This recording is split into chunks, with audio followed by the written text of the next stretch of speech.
smiled at me. Was easy to believe that you were the special kind. And now we're lying here, and I think you should leave. Clearly I'm not on your mind. If you're looking for someone better, go on and get her. I'd rather sleep with ghosts than lie in cold shadows of who you're really dreaming of. My bandage-tarted nose, I'm gonna let you go. Someone else deserves my love. It didn't take long to see you're not what I need, and that's someone who cares. I was starving for affection, so I ran in your direction, and the truth is you were never really there. You were looking for someone better. Go on and get her. I'd rather sleep with ghosts than lie in cold shadows of who you're really dreaming of. My bandage-hearted knows I'm gonna let you go. Someone else deserves my love.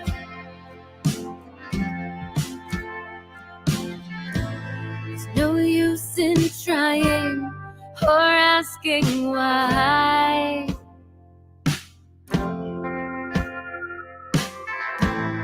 Your actions speak louder than every single lie.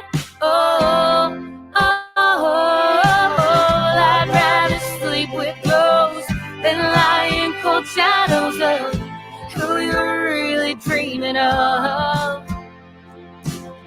My bandage-hearted knows I'm gonna let you go. You don't deserve my love. Oh, I'd rather sleep with ghosts than lie in cold shadows of who you're really dreaming of. My bandage-hearted knows I'm gonna let you go. You don't deserve mine, don't deserve mine, don't deserve my love. No, no. You threw away my love so easy.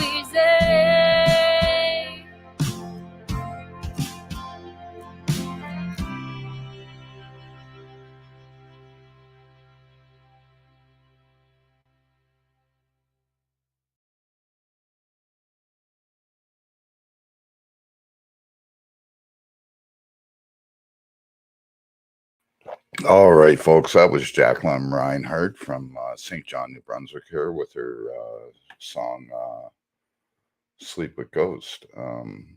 Please, everybody, if you can go over, check her out. Great local musician. So tonight, I'm here to talk about what's going on in Ottawa and across Canada and now across the world with this truckers convoy. If there's anybody out there that wants to come up and join me on this discussion, please hit the link and come on up. But please remember, this is about the truckers tonight and about our freedom. So please, if you can, be a little respectful with that. But let's get out of this here. There's a few things that I wanted to bring up because of what's going on. And let's see if we can find it here.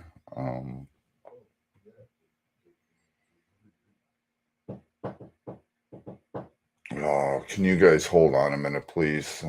Just give me a second here. I got to mute you for a minute.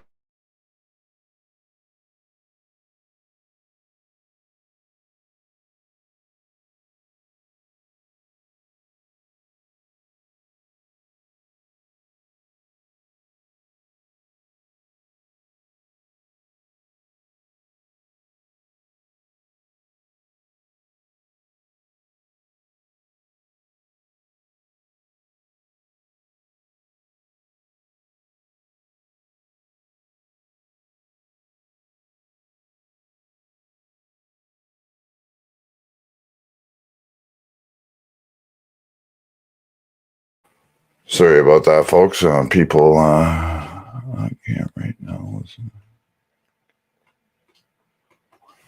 Oh, okay. There's a few things that I wanted to bring up here.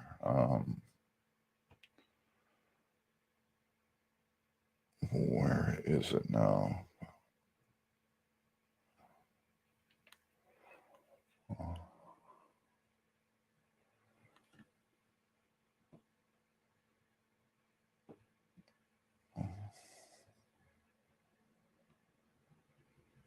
No, this is not what I'm looking for either.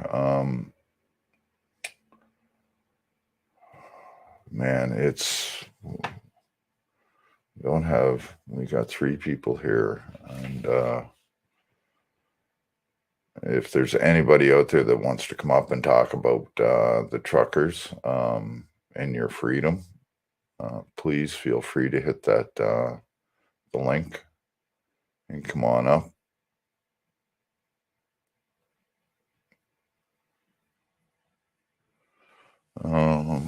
It's 4 o'clock out there now in BC. I've been putting out some different videos lately. So since they're my videos, I can play them. Come on. It helps if I hit the button then. Let's go to videos. And that one's live. So I just actually put up a video here 45 minutes ago. It's already have 4 views on it. It's only been up, like I said, for about 45 minutes. And let me share this with you.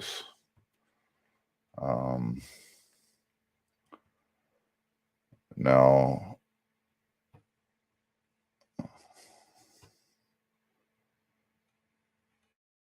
let's make sure that I'm full screen over. No, I'm not over here. So let's go like this.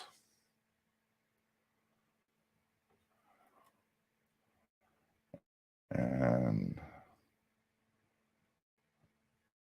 I am going to drop down here for a minute, folks.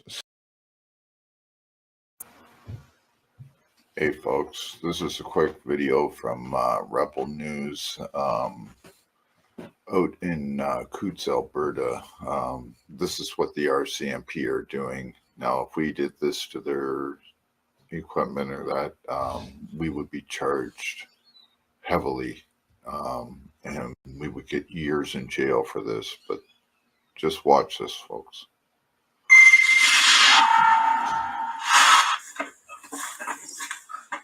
So they've cut this main cable. Yep. They cut this negative battery cable almost all the way through. They cut the cables on the solenoids. It'd be a start solenoids and probably a glow plug solenoid. And then this control box, they've cut all the wires in it. They took the fuel lines off. They spray foamed them shut. Yep. There's a filter missing over there. And they've cut all the wires off the solenoids there. Yep. Just get rid of them.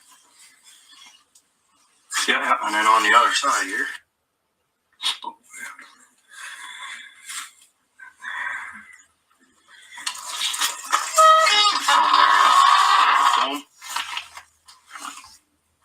filters are missing and they're foamed shut. Yeah.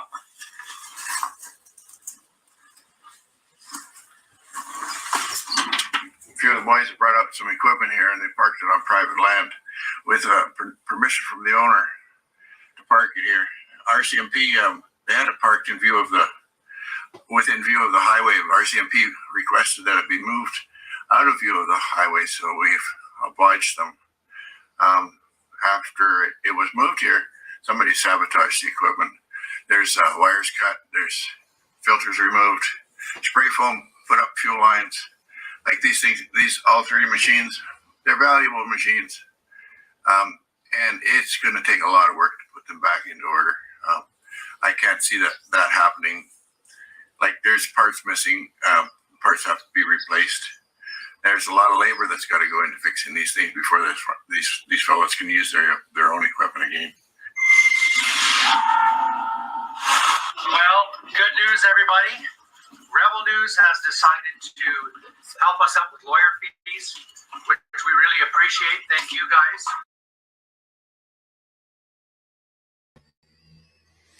So that was just one of the dirty things that the cops did this today. And there was something else here in my videos that I would really like to show you guys, because it was absolutely disgusting what they did. I've just been putting out quite a few videos lately here that it's trying to find out where it is. I think it's, yes. Okay, folks.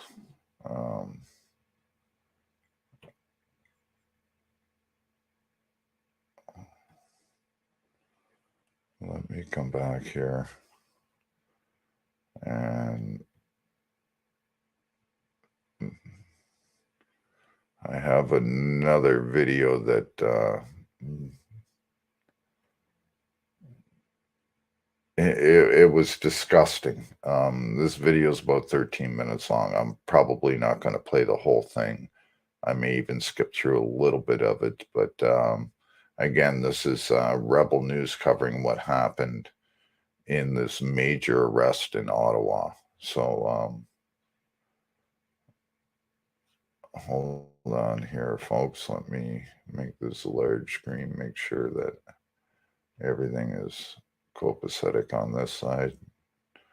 Okay, well, so,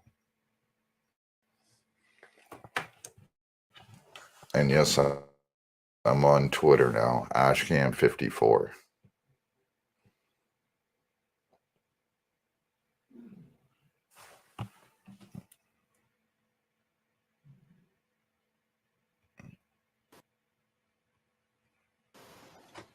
Hey folks, Mike the Ashamed Canadian, and boy do I have a disturbing story to show you guys. Ottawa police said that they were arresting people and stuff like that because of protesters. Well, let's dive right into this and show you what kind of protesters they were arresting and how they were doing it and why. Or what? Hey, what are you doing? Going to ID. Hey! That's assault. I got it all on video.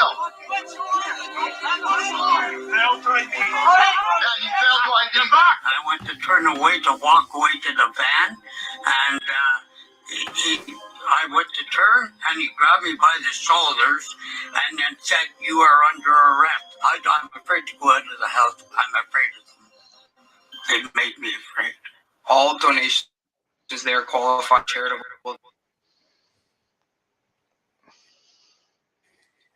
Okay, so Tax receipt. Please consider making a donation if you help Gerald fight back. Warning. Censorship. Warning. Lincoln J for Rebel News here in Ottawa. Now, the story I'm about to share with you is a bit of a shocking one, but it perfectly sums up the state of affairs in Canada right now.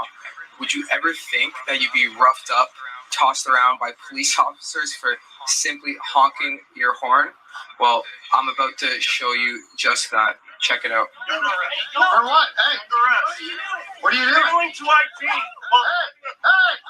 That's assault. I've got it all on video.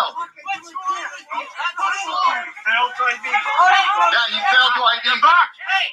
Get back. Get back. We're back. We're filming. We're doing our part.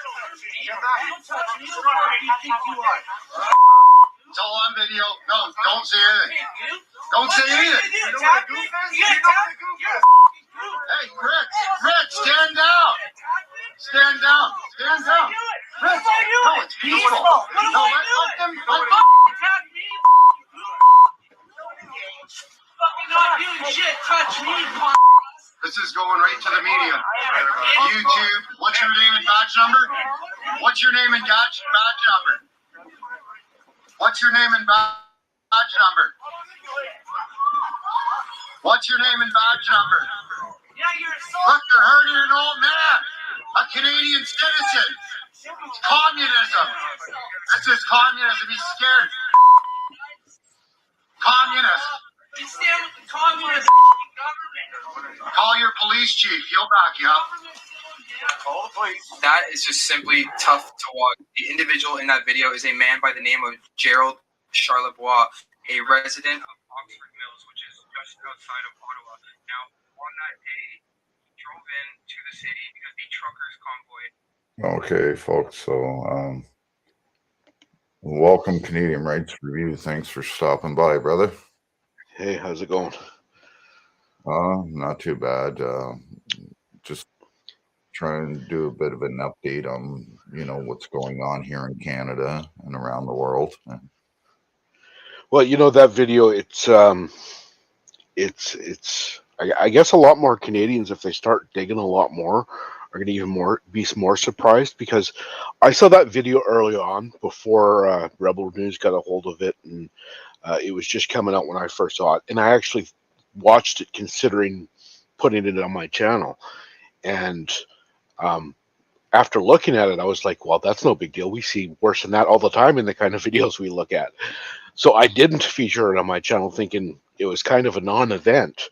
But, Rebel News picked it up, and a lot of people are pretty pissed off about it. But that's pretty mild compared to what we see in a lot of the police videos we see.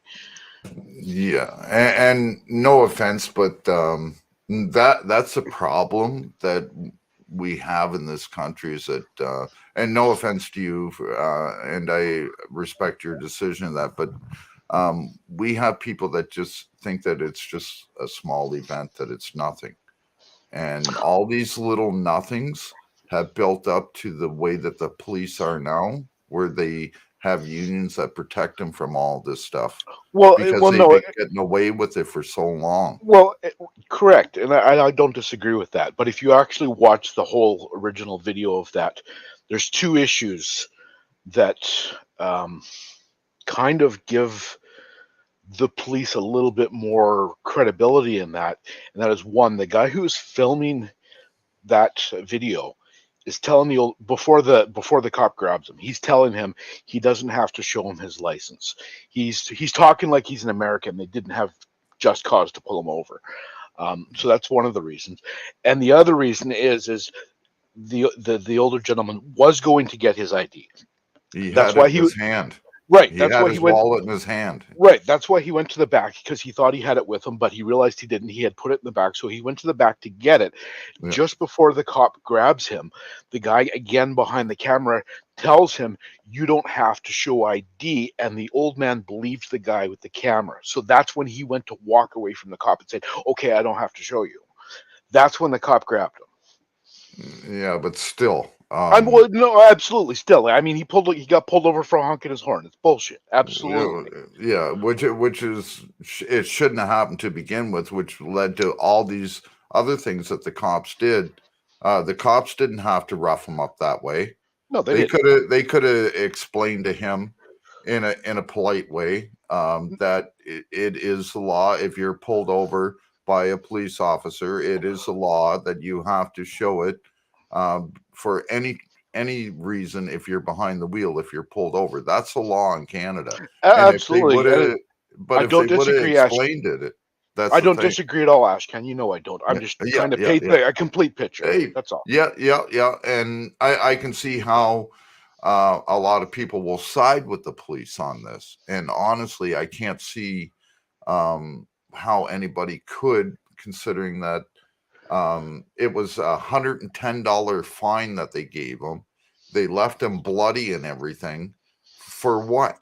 For honking his horn. Now, just so that everybody knows, this horn blowing moratorium, or whatever you want to call it, this 10-day no honking, that's from the truckers because of the air horns that they use, and it vibrates 10 times louder. It had nothing to do with the general public.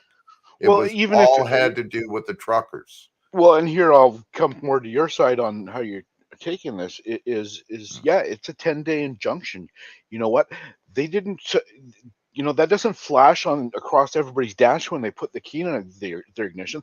This old man probably had no idea there was a no honking injunction. Yeah. He And had. yeah.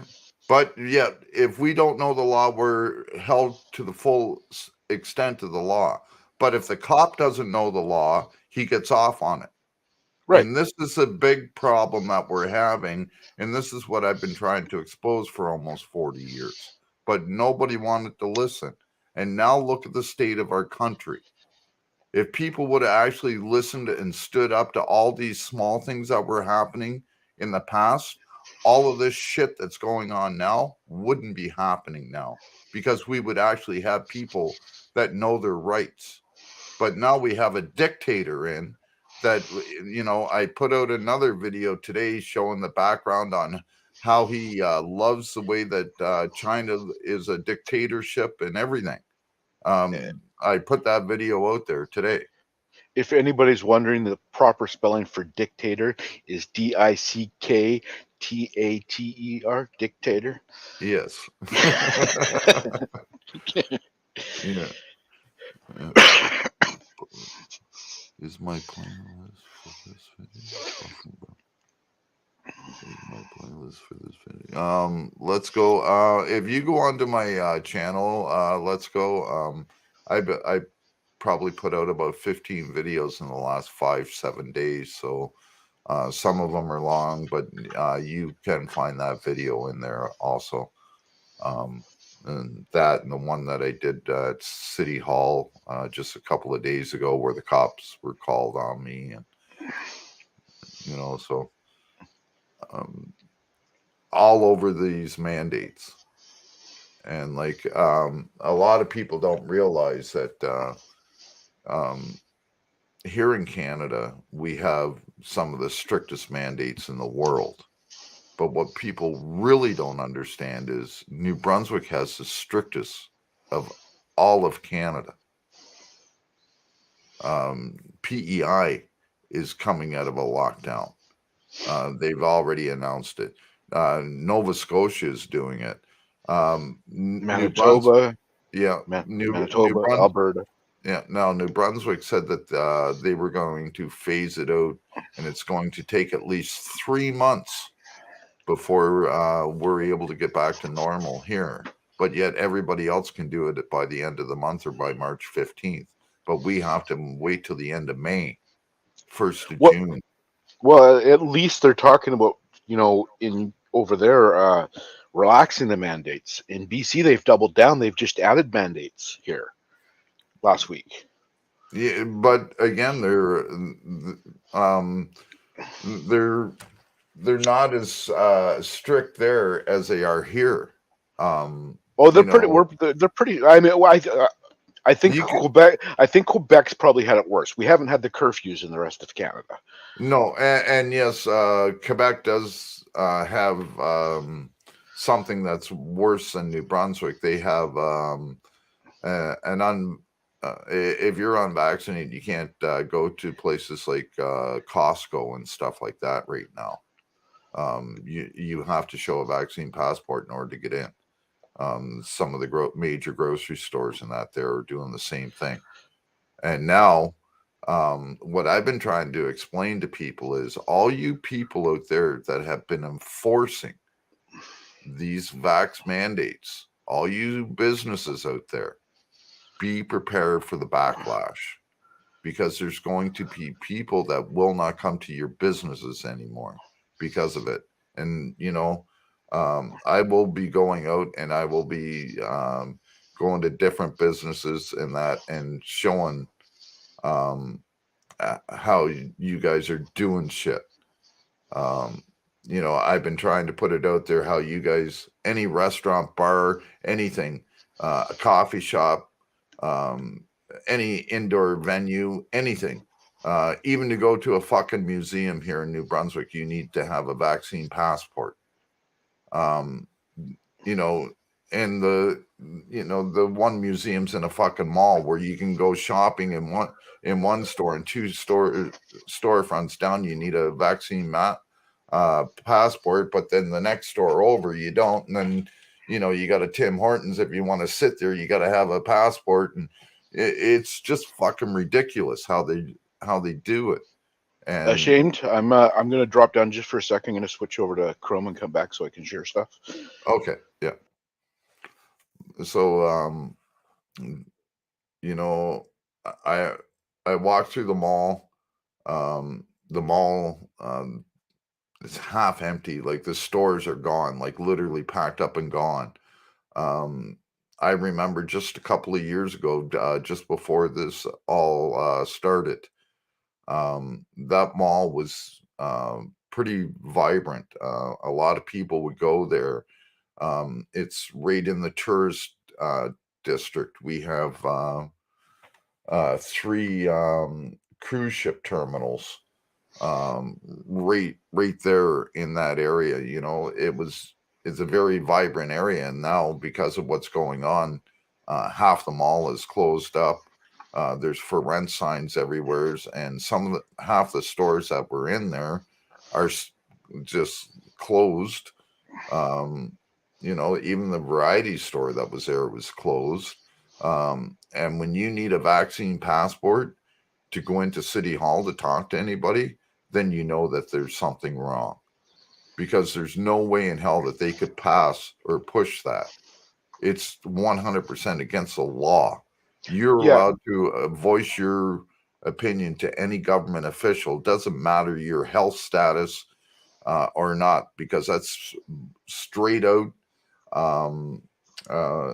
not racism, but discrimination, absolute discrimination.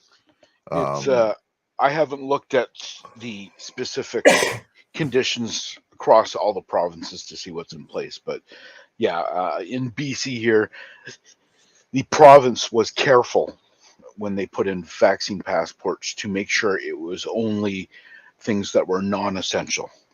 They made sure they did not block any essential services. So you're allowed to get groceries. You're allowed to go to the doctors. You're allowed to go to your bank. You don't need a passport for any of that in BC. They've only done it if you want to go to a restaurant with table service, or you want to go to the theater or something like that, non-essential stuff. And they've done that because they know they cannot block essential services. It's illegal. Much like where you are, though, the city I live in, Surrey, they've done the same thing. You cannot go to City Hall without a vaccine passport. And if somebody decides they want to challenge it, they're going to get their ass kicked in court.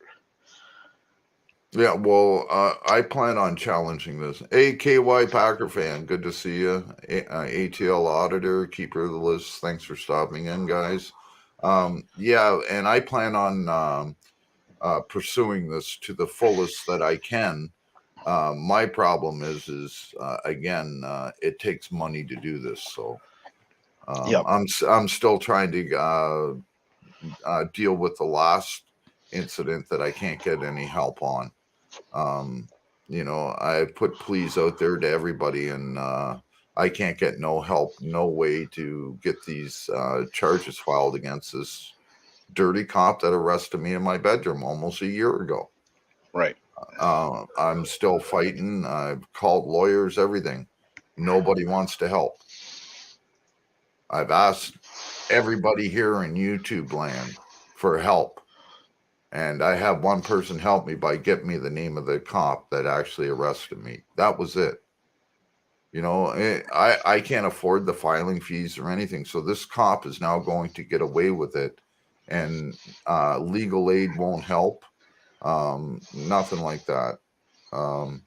I've tried every lawyer. I've got a video out there on how lawyers are literally ignoring my phone calls. They see my phone number. They won't even talk to me. Cox and Palmer, one of them. I was told by about 15 different YouTubers to contact Cox and Palmer.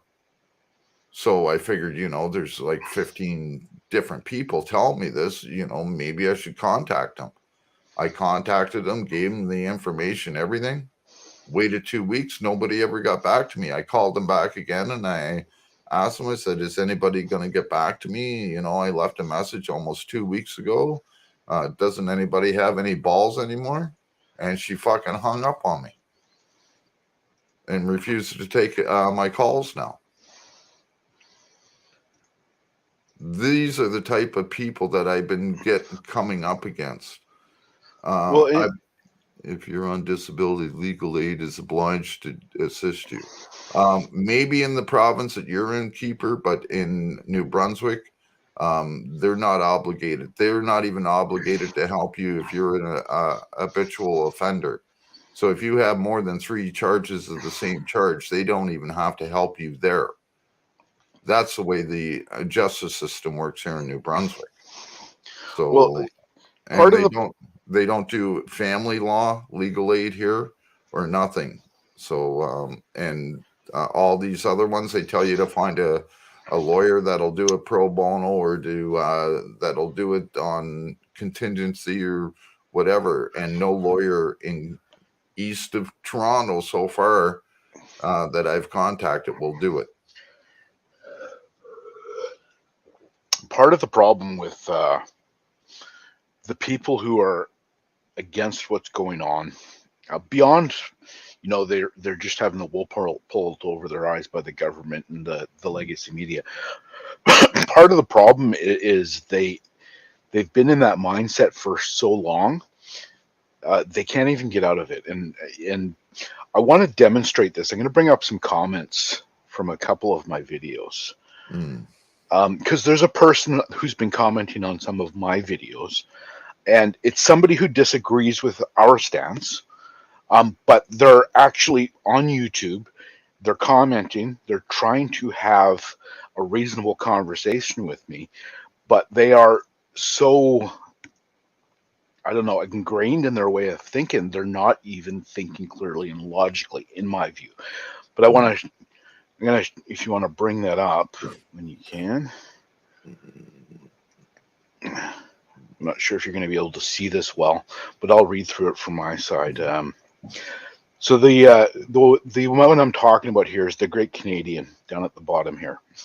So I'm going to read this out, just his initial. This is the first time he posted on my page. I've actually talked to this individual before on somebody else's page in their comments, but this was his first post on my page a couple days ago.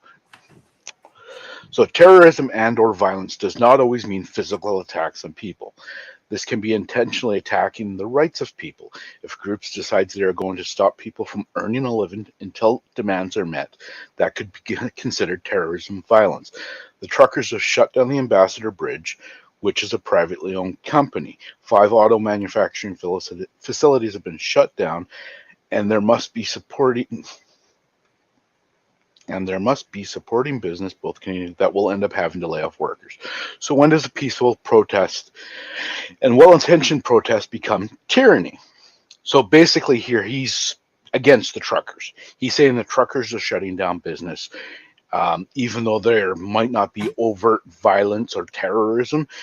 By shutting down business, they are kind of being violent and terrorists, and it's tyranny. Now, again, that's great from their perspective, but they're only looking at their perspective. They're not looking at the bigger pictures. And I turn all my very first reply, I turned this all around completely on them. And so my first reply, let's break this down. By your own definition, mandated vaccinations or losing your job can also be considered terrorism or violence. The governments within this country have been shutting down privately owned companies for 2 years, thousands of them, not just 5. Many of those businesses no longer exist. How do you not see the hypocrisy here? When does well-intentioned health guidelines become tyranny? When they are mandated. And I have not said anything different than he said. I've just turned around and shown it from my perspective. But these people they are so ingrained in the way of thinking they can only see their perspective. I've said the exact same thing as them, but turned it around and showed how the government's doing the exact same thing, but much worse for 2 years. But we go on in this thread, and this is on my 2022 February 8th Freedom Convoy Media Press Conference on Security if people want to read it further. But I'm not going to go into the full thread there. We talked some more, and we went back and forth, and we actually had a pretty good conversation. But, despite having that good conversation, now I'm going to go to the second one. So we actually had a pretty good conversation that first day, and he was like, basically it ended up, okay, well, we're just going to agree to disagree pretty much. But the next day he came back, and again, so ingrained in his thinking. If you want to put that up. So the next day, I guess he was watching, something else that infuriated him, and everything we discussed the day before, I guess, went out the window. So he came back the next day, which was yesterday, with it is no longer a peaceful protest. It has become mob rule. You have basically told a democratically elected government, like it or not, that they're going to submit to your demands or you will shut down the country. Not one of you have stated what your demands are, which is completely false. The Freedom Convoy has been very clear in their demands since the start. From the beginning, yeah. Yeah, you want freedom, no more mandates. And he said this over and over again. Mandates are laws. He's got it written there, but they're not. So does this mean you want to be able to do whatever you want? Does this mean the democracy must give in to anyone who thinks the law is wrong? You have taken away the freedom of Canadians to shop, move about their cities, cross international borders, and in some cases lose their ability to earn income due to the supply chain that we no longer exist because of you, not the government. Now, does anything this all sounds very familiar to all of us, except for the part where he's saying not the government. Which, of course, I've responded again. Mandates are not laws, no matter how many times you say it. The government has told the people we will submit to their demands, like it or not, or else for 2 years. As I've previously pointed out, your arguments and that of the likes of Trudeau and Ford are so filled with hypocrisy, it is unbelievable. Why is it okay for government legacy media to use fear-mongering, cancel culture, and an armed police force to force its will upon the people, but it's not okay for the people to take action when we have had enough? The government in my province, and likely others, is trying to tell me who I am allowed to have in my home based on vaccination status, my own home. I'm not allowed to have according to BC right now, I cannot have an unvaccinated person in my own home. Fuck you, BC. Dude, there's a rooming house here that I just seen. It's probably one of the only ones here. It's a bed sitting room place and that. And in order to rent there, you have to have a proof of vaccination. Yeah, and that's illegal as well. Yep, that's a provincial government, I say. However, one that is following the lead of our federal leader. Yeah. And I finished because I'm getting annoyed now with him coming back the next day with garbage, and I end with, get your damn boots off our damn necks and we'll park more appropriately. Well, yeah. And we hear this bullshit saying that this is all an illegal protest. Well, according to the Charter of Rights and Freedoms, we have the right to redress our government. We have the right to protest peacefully. And there's not been one bit of violence. They're bitching because the fucking the street right out front is blocked. Mhm. Well, you know what? If they would let them onto the fucking hill, and that the streets wouldn't be blocked. But no, they're not letting the crowds to go up on the hill like every other day that you can. They're closing down. The NCC is closing down parks that are open to the public, that are paid for by taxpayers' money. And that, you know, when the cops went in there and asked everybody to take down all their huts and that because of the saunas and that were there, they all complied. Every one of them. No one was arrested. No nothing. Everything came down peacefully, and then they came in and put up fences around it. Now look at what they did at the War Memorial in downtown Ottawa. They put fences up around that. Well, you see what the veterans did? Yeah, they took it down today. Yeah. Yes. And then the cops walked away. KY Packer, good point. Why weren't the BLM and Antifa demonstrations that close and destroy businesses considered the same? Because BLM and Antifa are on the left, and the left support the left. That's why. And Justin Trudeau is a huge BLM supporter. He's even said that several times. And you're not the first person to bring that up. That's been brought up a lot in the last couple of weeks, because it's okay for BLM to violently destroy property and tear down statues and injure people, burn churches. But truckers protesting peacefully, they're terrorists. Yeah. Hey, Princess Pie, how are you, my dear? Yeah. I shared one last one there. I'm going to go over this last one really quickly if you want to share that. Sorry. Anyway, this is the same individual. He came back again this morning.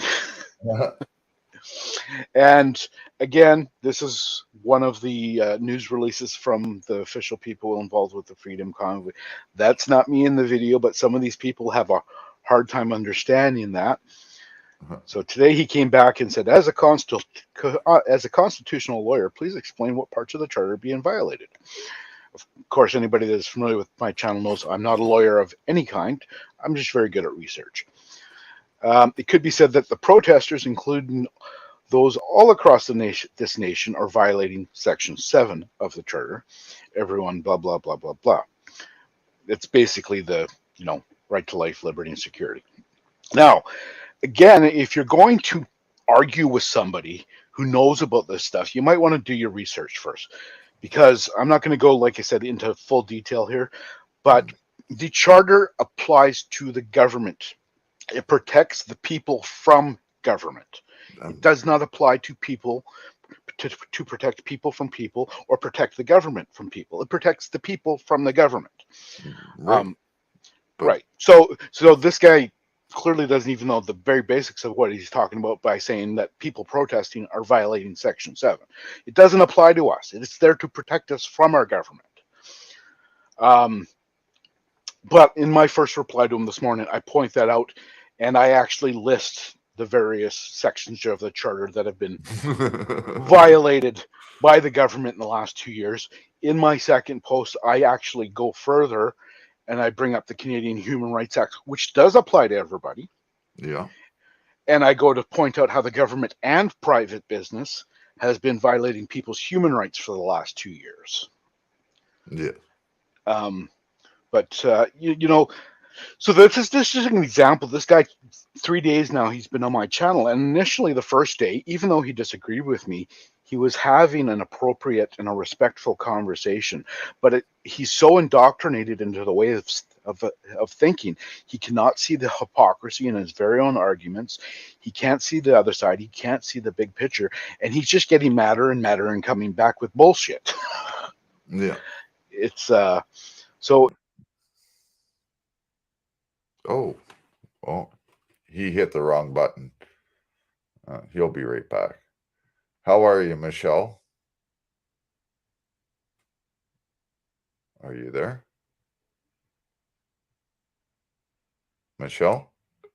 Oh. Sorry, close the wrong tab. Yeah, I kind of thought so. I guess what I was just trying to say there is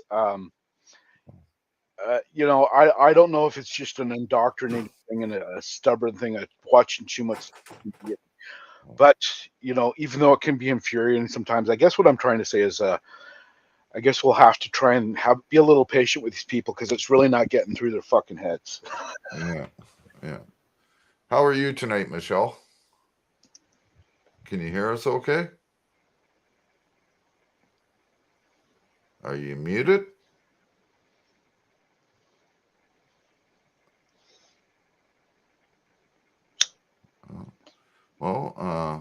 And we got D. Johns in the house. Good. Oh, yeah, she must be having some audio problems there. So hopefully she'll come back. And anybody else, hit the link if you want to come up. I just find that it's there's a lot of people that they don't know the law, so they think that because they don't like something that it's against the law. Right. And that, okay, Michelle, you can shut your camera off if you want. Okay. Can you hear us now? Can you hear me? Oh, yeah, we got you. Okay. Okay. All right, finally. I don't know. My headphones sucked. I need Okay. good headphones. These are horrible. Yeah, it's God, I'm kind of lost there for a second here. Well, I think you were just saying about how people, if they think they don't like something, KY. it must be illegal. Yeah. Oh. Hey, KY. Yeah. Hey, hello everyone. How are you?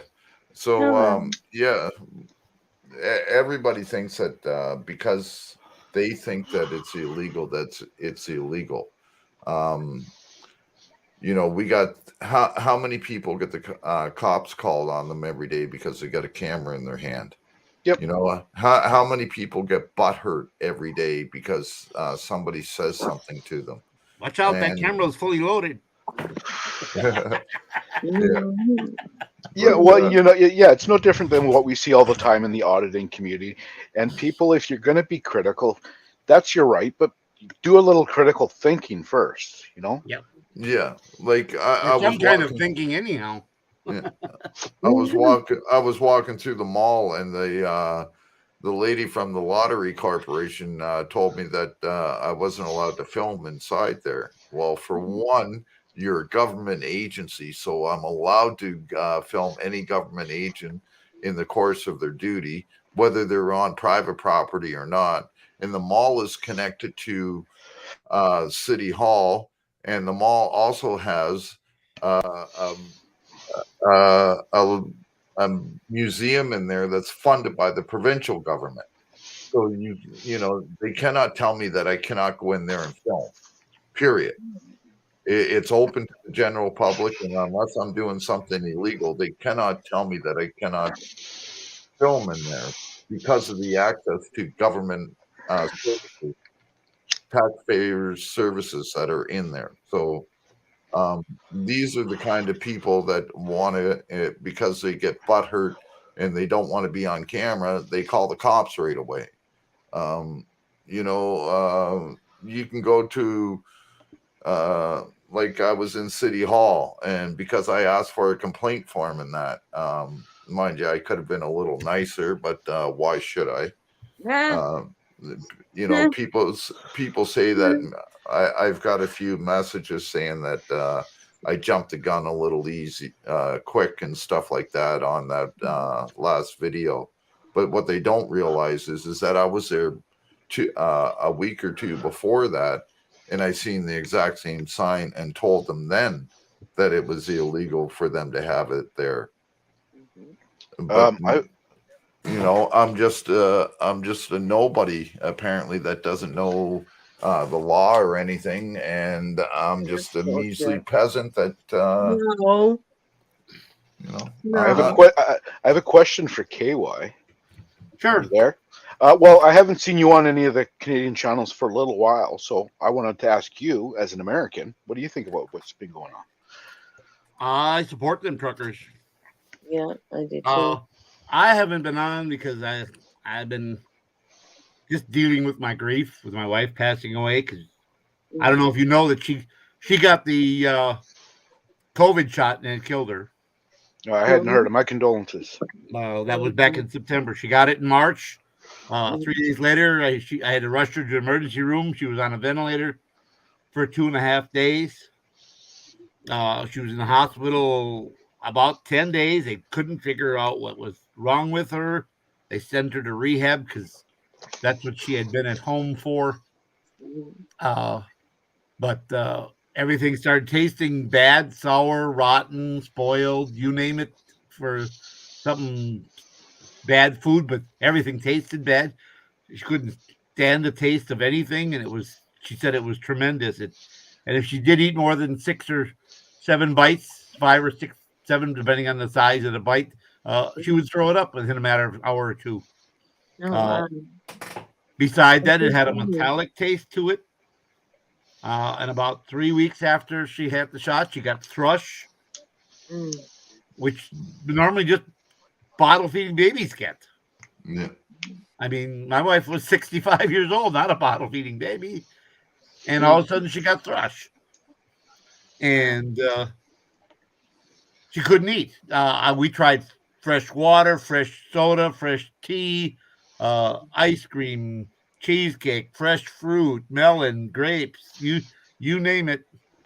She couldn't keep it down. If she did eat more than a couple, she would get sick. And did she take the jab or no? Yes. Oh. Yes. Wasn't the Moderna or the Johnson & Johnson. There was only one. The other one. Yeah, that's what my whole family took. Except for me, I'm not an idiot. It was the Pfizer. I didn't want to say it, but it was the Pfizer. And that's what my parents and my whole family took. I said, you're a bunch of idiots for taking the jab. And it was the hardest thing I ever had to do because I've known my wife since she was born. I was 6 months, exactly to the day, 6 months older than her. Right. And I'm sorry. After 44 years of marriage, I had to watch my wife starve to death. Yeah, it's and I can only imagine, I can't imagine really. And like I said earlier, again, my condolences, but I imagine you've got to even be angrier by the fact that I'm assuming, but you can tell me if I'm wrong or not, but like in many of these cases, the doctors are saying, well, there's no proof it was because of that, right? That's what they said. And I said, report it. There's a system, a SARS system. They're supposed to report these things. They refuse to do it. I know. They want it all hush hush, don't they? And and you're not even allowed to. That was a symptom of. They said it was. We can't prove that. I said she didn't have any of that until she got the Pfizer shot. And all of a sudden, within 3 days, all of a sudden she came in, couldn't breathe, quit breathing, and they had to put her on a ventilator for 3 days, for 2.5 days. I said, "Is that my imagination? Yeah. What else caused that? What else caused her to be perfectly fine, heart, and yeah." And you know what the scary thing is? Respiratory system. You're not allowed to report anything that the CDC or VAERS has on their website. Did you know that? Who runs the CDC, right? No, YouTube and YouTube will not allow that information on. I did a story on it, and if you go on to go check out Rand Paul. Because he's the one that where I get his updates every week. I get his updates. He's my congressman. Yeah. So a few months ago, he brought up the fact about the CDC and VAERS because there's FEARS and VEARS and the CDC when it comes to all these reporting. And if you go onto their websites, I can't even say the numbers here, or YouTube will shut me down. But if you go there, you will see the numbers of how many people this has actually affected. And mainstream media is not allowed to report it either. No. Senator Rand Paul has I said Congressman, Senator Rand Paul has got an update to followers and supporters. And I'm a big supporter of Rand Paul, and I get his updates. You can talk to Bud Girl. I send them whenever I get a good one. Yeah. Well, I forward it to Bud. It's like we have a guy here in New Brunswick, and actually Canadian Rights Review, and I actually did an interview with this guy from the People's Party of Canada. I figured it was going to be a 20-minute, half-hour interview. It ended up being well over an hour and 45 minutes. Every question that we asked, he had answered it truthfully to the best of his ability. He never sugarcoated anything. And he told us what they were wanting to do. Now, I've reached out to every other party here in Canada. There's 6 other parties here in Canada, and not one of them will talk to me. You know, I have one of the lead guys, head guys of the progressive conservative parties here in New Brunswick, Wayne Gallant. He's on my Facebook friends page and everything. He'll hit the like and that all the time, but he won't answer my question about doing an interview with me.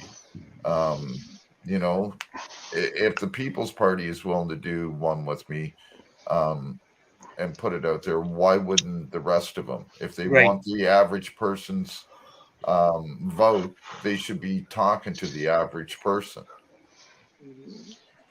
Not the far left or the far right. They should be talking to the average person.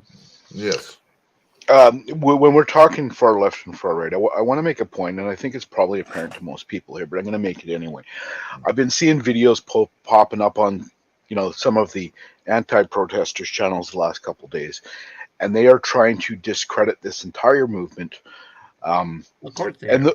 But the way they're trying to do it now is they're trying to make it seem like this nationwide movement that is completely spread out and it's being done by different groups.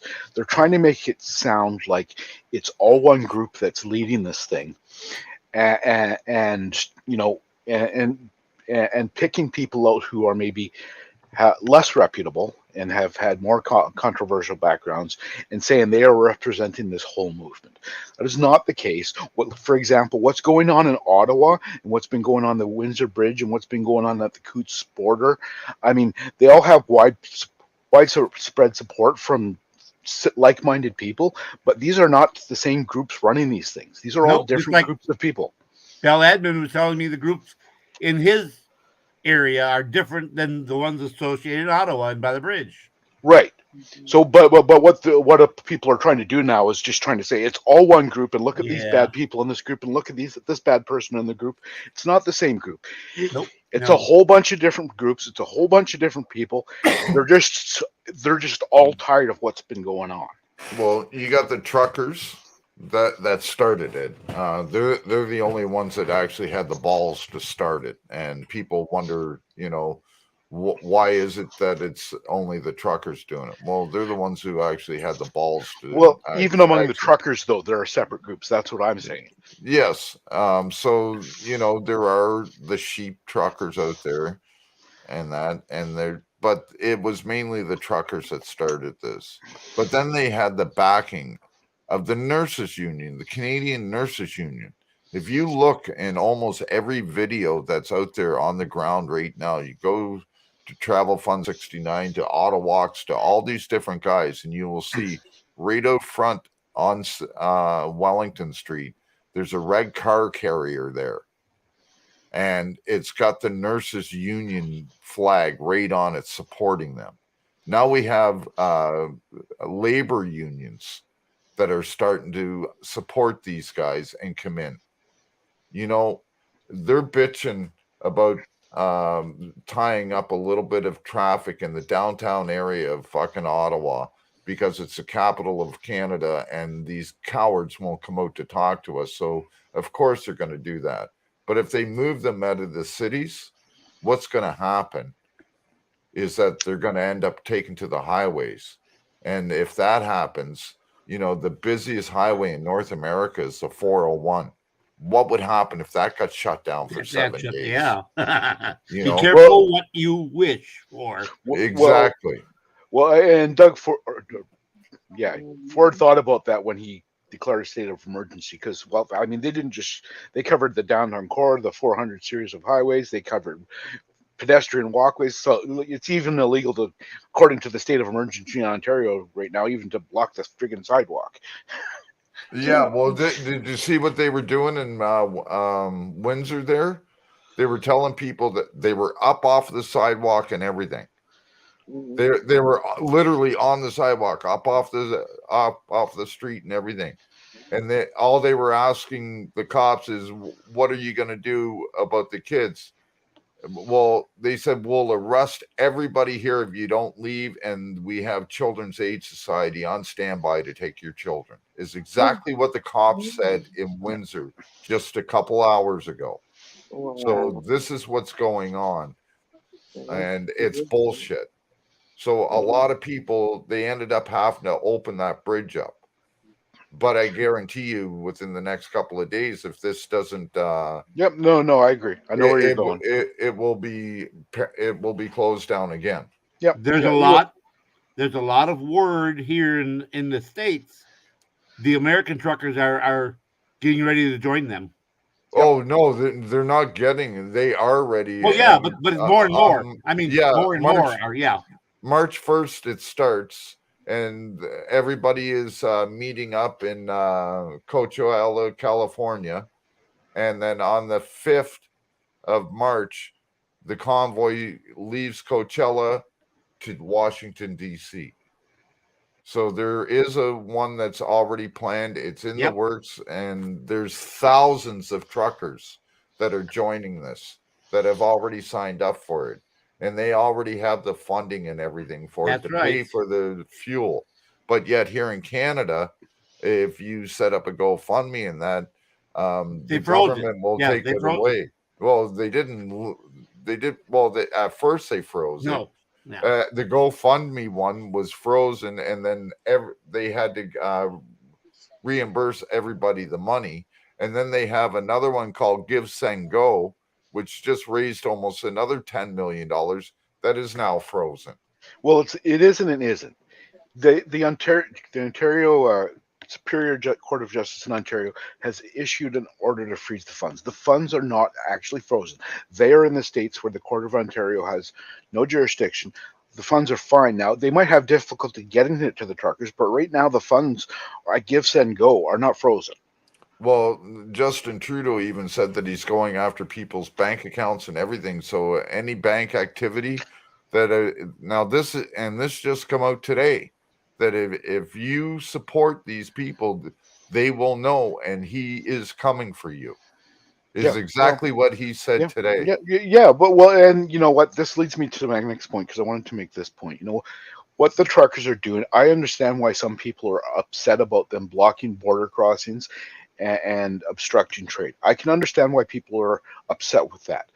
But when you look at what the government has done for 2 years, the government has shut down businesses. They put people out of businesses, thousands and thousands of people, just in Canada, never mind the States. They've put people out of business. They've controlled people's lives. As I said earlier on this same panel, they're trying to tell me I can't have unvaccinated people in my own home. Fuck you. I will have whoever I want in my own home. You know, during the election back in September, Trudeau said, if you do not get vaccinated, there will be consequences. What the truckers are doing now, even though it is less than ideal, and I can understand why people are upset, is they are saying the exact same thing to Trudeau. If you are not going to drop the mandates, there are going to be consequences. Exactly, and that's the way it should be, because the government is supposed to work for us. The government is not supposed to work against us. And that's exactly what has been happening here and in the States for far too long. And that's because, again, we have turned a blind eye to so many small things that they've been getting away with all these small things. They've been chipping away at our rights and your rights, a piece at a time. And because it's just a little chunk, that's all right, just a little. Exactly. But they're ignoring the bigger picture. And that's what I've been trying to tell people for almost 40 years, but nobody wanted to listen. Now I'm getting people that are coming to me and saying, well, maybe you were right. Or is Yeah, it, maybe. you know, um, I'm not here to blow smoke up your ass. Okay, I'm here to tell you my fucking what I go through, what I see, and what is going on in the world. And if you can't open up your eyes and see it for your own, I'm just putting the information out there. And like I tell everybody, I do my own research. I suggest that people should do their research too, because you may not believe my research. That's right. Do Just your like own. Verify it just like a yourself. lot of people don't believe in mainstream media's research because they don't do anything. Just like look at the fact checkers on Facebook. You know, Yeah. these are what we're going through, folks. So do your own research. Don't just take my word for it, or KY's, or CRR's, or Michelle's, or anybody's single word for it. Do your research. I'm telling you, the information's out there. If you look on, every province here in Canada has what's called the COVID dashboard. If you look and read that dashboard properly, you will see what's actually happening. But the mainstream media will not tell you that. They No, twist it all. they cherry pick their stats. Right. And For instance, when my wife passed away, they put on her death certificate failure to thrive as the cause of death. What the hell? What the hell is that? Failure to thrive. That doesn't make sense. Okay, so since my wife passed away, in the 4 weeks after that happened, of course, I got to call the bank and the credit unions, anywhere where she had an account, and let them know that she passed, and that, to take her off the account, close the account, whatever, and initiate it. And then some of them I had to wait for the death certificate before I could do that. But my youngest brother works up in Ohio, and he sells life insurance for the Southwestern Company, a very large firm. He has several thousand customers. He makes 6 figures a year, and big high six, and he found over 50 women with the same symptoms as my wife: not being able to eat, the metallic taste, sense of smell off, getting upset stomach and throwing up. And I found 11, including one of the nurses that took care of my wife. In fact, the day before she passed away, one of her nurses, named Lorraine, asked me if I could ask Mr. Bimke. He said, what kind of cancer does your wife have? I said, my wife doesn't have cancer. She got the Pfizer jab, and that's what caused this. She said, no cancer? I said, no cancer. I said, the Pfizer vaccine killed her. And it's killing her. And that's why she can't eat. And she said, my God, she said, I had the Pfizer. She said, I lost over 52 pounds already since I got it. And I couldn't figure out what was going on. She said, I can't hardly eat. The things I used to love taste bad. And like, she used to love cheesecake. She said, I can't stand cheesecake. Oh. I used to love Reese's, peanut butter, M&M's, Reese's ice cream, anything with Reese's peanut butter and chocolate together. But now I can't stand it. Ketchup. She said, I used to love ketchup on my fries and, food. She said, I can't stand ketchup anymore. She said, it's a good thing I was a little bit obese. She was 5'10", 262, something like that. She said, I'm just over 200 pounds. She says, I have lost so much weight. She said, if I had been normal and slim, she said, I'd be in bed with like your wife right now. She said, I wanted to lose weight, but this is a way to do it. Yeah. And we looked at the website for the CDC, and this issue my wife had is not listed, and they won't list it. Well, they're hiding it. Well, said, if I found 61 people, women over 42, no men, no young women. If I found 61 women myself in 4 weeks, how many other thousands of women are out there with the same symptom? And the thing of it is that now and please don't take this the wrong way. I mad respect for you, but her death was probably registered as COVID related. Am I? Not according to the hospital or the nursing home. No. Oh, really? Because Nope. you would think that they would want to put it under that so that they can get the 39,000 for the government. Well, Oh, yeah, no, I have two types of it, full coverage because I'm retired Army and because I'm over 65 at Medicare and TRICARE. So they were getting like 6,000 a month just for her care at the thing, and then they were getting all the extra money because of the incubator and ventilator and all that, whatever else they were doing, they were getting all kind of extra money. But well, yeah, this isn't even high level thinking. Anybody who's ever gotten a prescription filled for a new medication, I'm not sure if it's the same down in the States, but up here in Canada, if you've never had a medication before and you get it prescribed for the first time, when you go to the pharmacist, they want to explain the data sheet to you and the possible side yes, effects. exactly. You have to. Right, right, and it's well known that the side effects don't affect everybody the same way. That's the rule across the board for all pharmaceuticals. Exactly. Yet there's a few different vaccines out there, and everybody's supposed to be fine on them. They're not going to affect certain people adversely. Of course they are. I mean, come on, use your common sense. My youngest son, got the Pfizer shot, and he had the similar effects as my wife. He said the food tasted bad, it tasted sour. Uh, he had the feeling he wanted to throw up, but remember, he's 20 some years younger than my wife, and he didn't have as much nausea and the other things when he said I forced myself to eat because I knew he said you guys were all eating the food. I knew the food was good, so I forced myself to eat it. He said eventually I got over it, but I couldn't convince my wife to do that. I spent 28 years in the Army, and that was the hardest thing I ever did. Is watch her go through that. Yeah. And I broke down on the 24th of January because that would have been our 45th anniversary. Oh, wow. But I happened to come across a bracelet that was hers when I was going through some things. It was one of her favorite bracelets, and then I just had to take a break for the rest of the day. I just lost it. Yeah, I kind of get like that too. When, like I said, I knew my wife from the time she was born.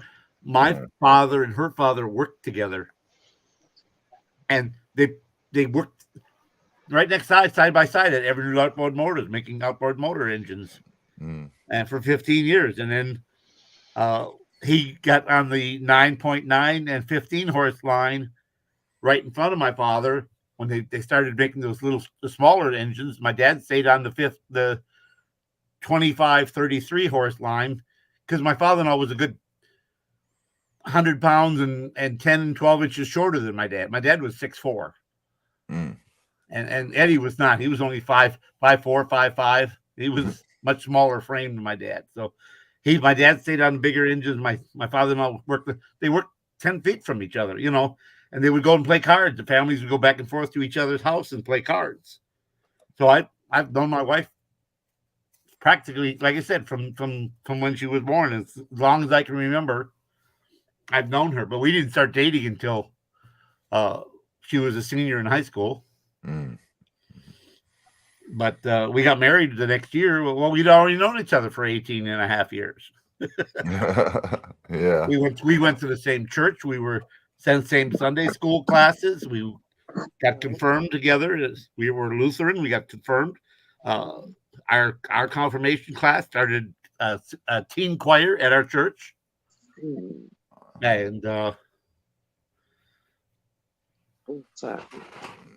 And yeah, and that's really hard when you lose the love of your life. Yeah. Your best friend. Anybody that was together for 45 years and shows the love that you and your wife did, that you were best friends and that you were inseparable. And a There, beautiful woman. Yes. And, That's why I hate the fact that they're trying to mandate this to everybody. It's like everybody, my granddad's dad, my dad's dad, he was in World War II. He fought for our freaking freedom. my What the father hell? also, yeah. And he passed away when he came back home from World War II. He had a brain aneurysm, so he passed away on my dad at 7 years old. But I mean, he was in World War II, and he fought for our freedom, man. This Yeah. Geneva Convention Act. I mean, come on. My great grandfather came over to this country from England back in 1912, I believe it was, or something like that, 1914. It was before the Halifax explosion, and they moved to Halifax area. And he was in World War One. My grandfather was in World War Two. I have uncles that were in the Vietnam War. Yeah. My grandfather was also in the Korean War. I have nieces and nephews that are still to this day in the military. I have great respect for the military and everybody that serves. The problem is that our government doesn't. Yeah. And look at what they do to veterans. They don't care. Look at what happened to poor Robert Bodell. Okay, you got that poor guy out there. What is he, 72 or something like that? And a 27-year-old cop wants to taser him a few times and pepper spray him and kick him and beat him and hold him illegally and everything. And then he can't get no help. That's bullshit. Yeah, I know. And this is a problem with why I get so pissed off at people. Because, we got legitimate things that are going on out there, and people don't give a fuck because it's not happening to them directly. Exactly. And that's the problem. That's sad. And what they don't realize is it all ends up affecting them directly in the long run. Because if we allow it, we end up losing. In the long run, we end up with military states. Look at the way that they're able to just come in and do whatever the fuck they want and deal with it later and say, well, we'll let the courts settle it.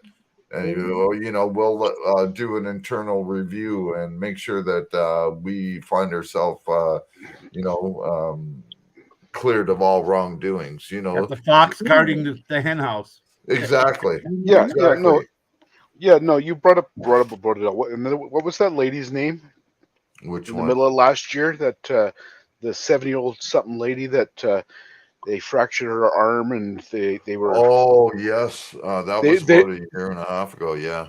Well, no, it wasn't even a year. Well, it concluded earlier this year. I know she won a lawsuit and stuff like that, but and the cops ended up being fired because they were sitting there watching the replay at the counter, and you saw all that video and laughing about it.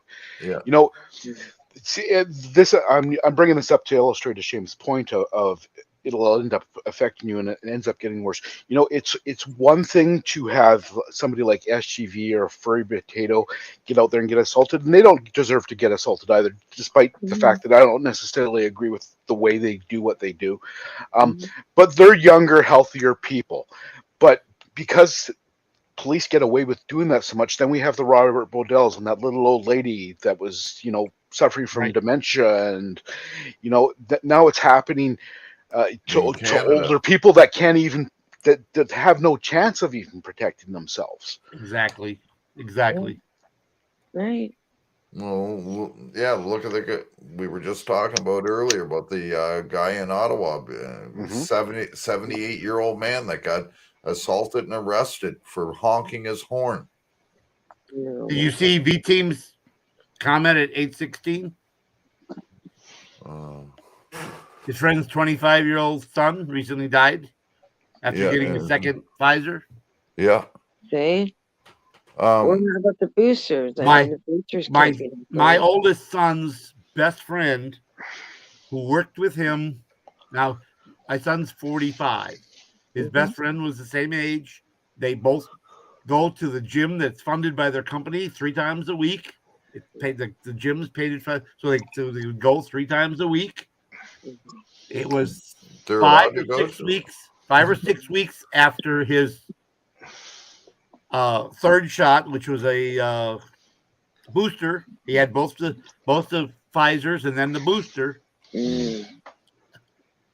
5 or 6 weeks later, he got COVID. He died within 3 days. See? Perfectly healthy. He was like 5'10", 5'11", 175 pounds. Not big, not fat, and by any means. He was muscular, and Right. 3 days. Within 3 days after he tested positive, he was dead.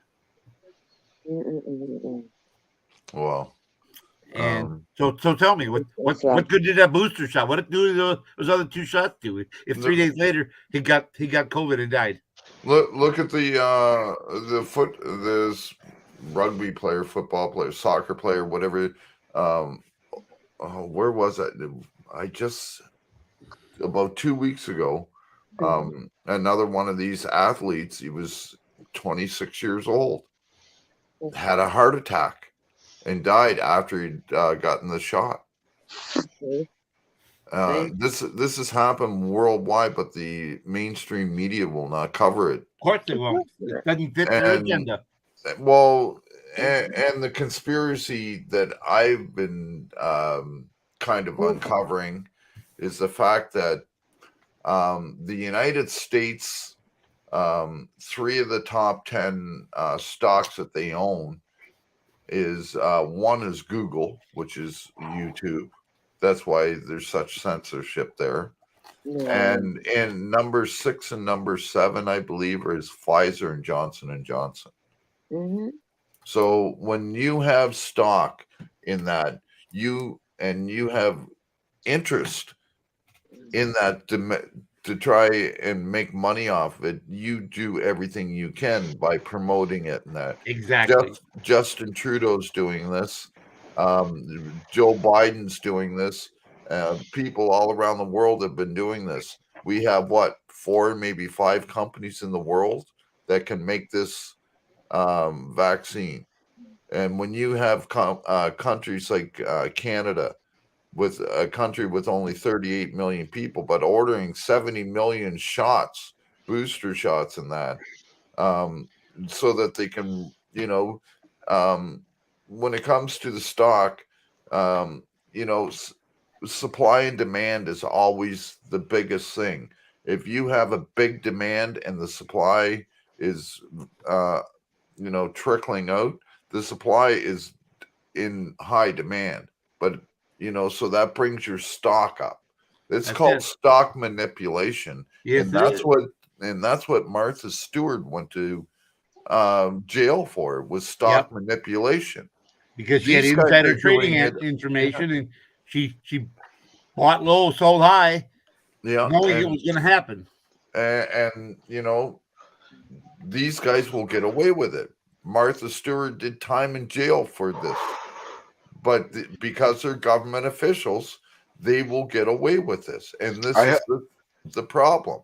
I have a suggestion. It'll never happen, but I have a suggestion. If you're going to run for public office, if you win, you can't take public office for a year.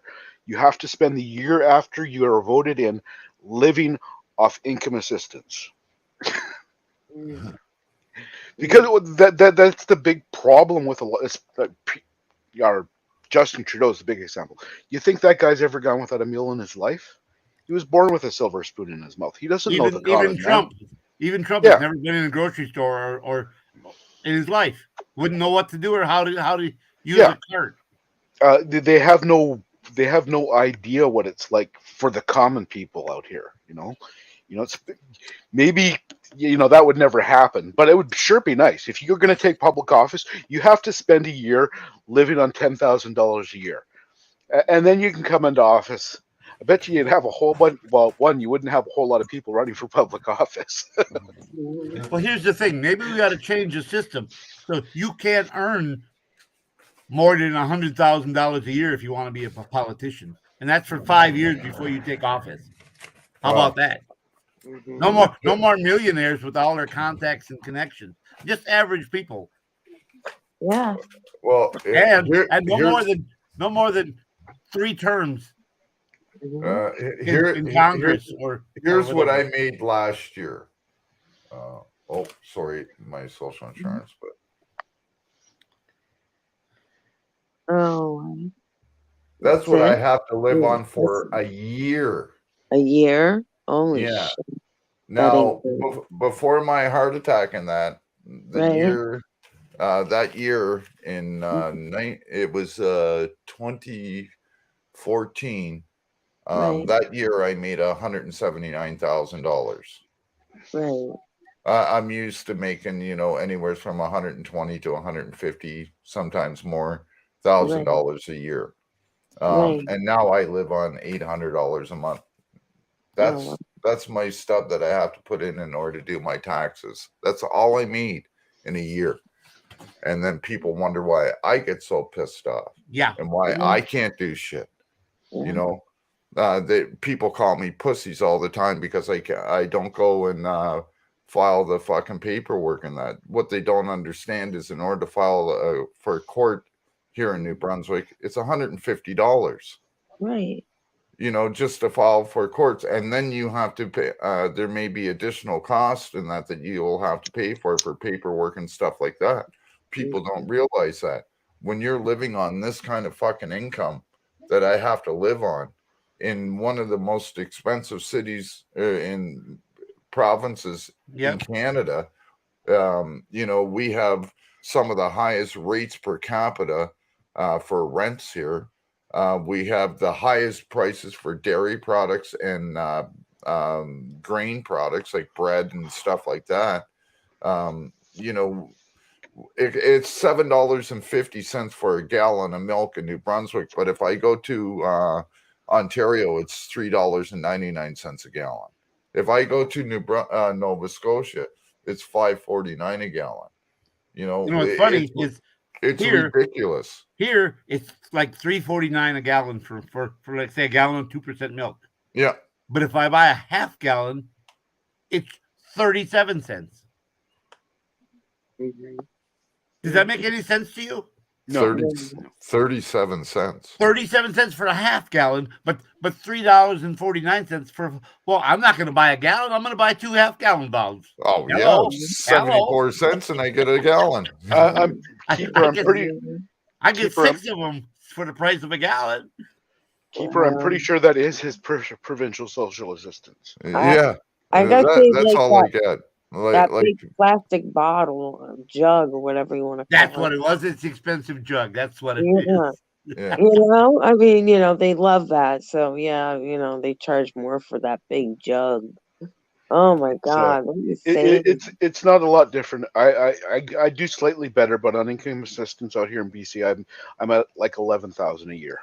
Mm-hmm. Well, it's been proven that like I'm on a disability. Right. And I get $805 a month. If I wasn't on disability, I'd be getting $590 a month to live on. Right. That's it. I just got a letter last week taking my disability away. Well, no. Yeah. Well, because I reached full retirement age. Yeah. I have to go on Social Security at 66 and a half. So they're taking the disability away. I lost my pension because I quit a union job, during a strike. I quit because I didn't feel that I should be making that kind of money off the fucking homeless. When I quit, I was making over $23 an hour, and that was in something like 2000, 2001 when I quit working for the city of Toronto, union and everything.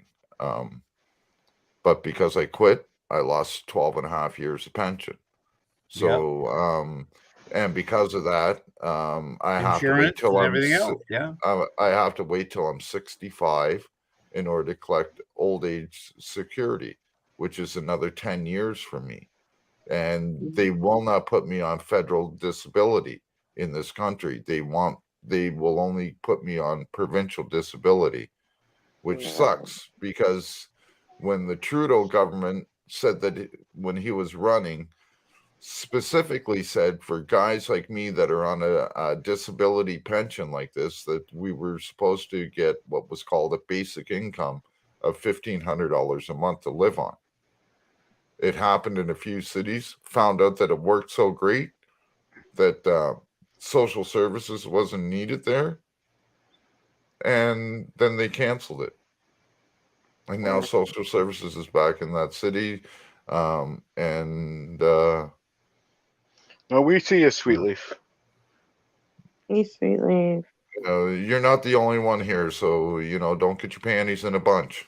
You're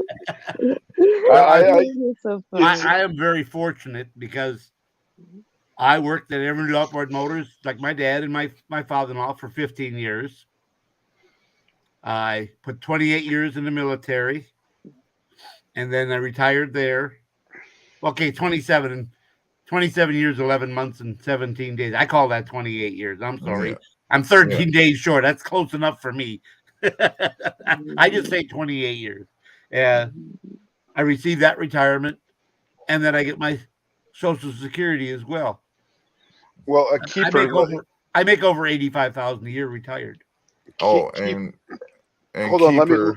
Let me address Keeper's points here, because one, it's probably different depending on the province you're in. I know here in BC, it's an either or. Either you get federal disability or you get provincial. You don't get both. It's not a choice. Yeah, it's and if you don't work Canada. Or didn't work, you don't get.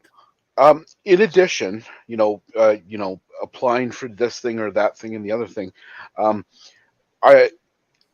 I think BC might be a little bit worse than the rest of the country, but probably not by much. But before this whole thing started 2 years ago, it was impossible to find a new doctor, a family doctor.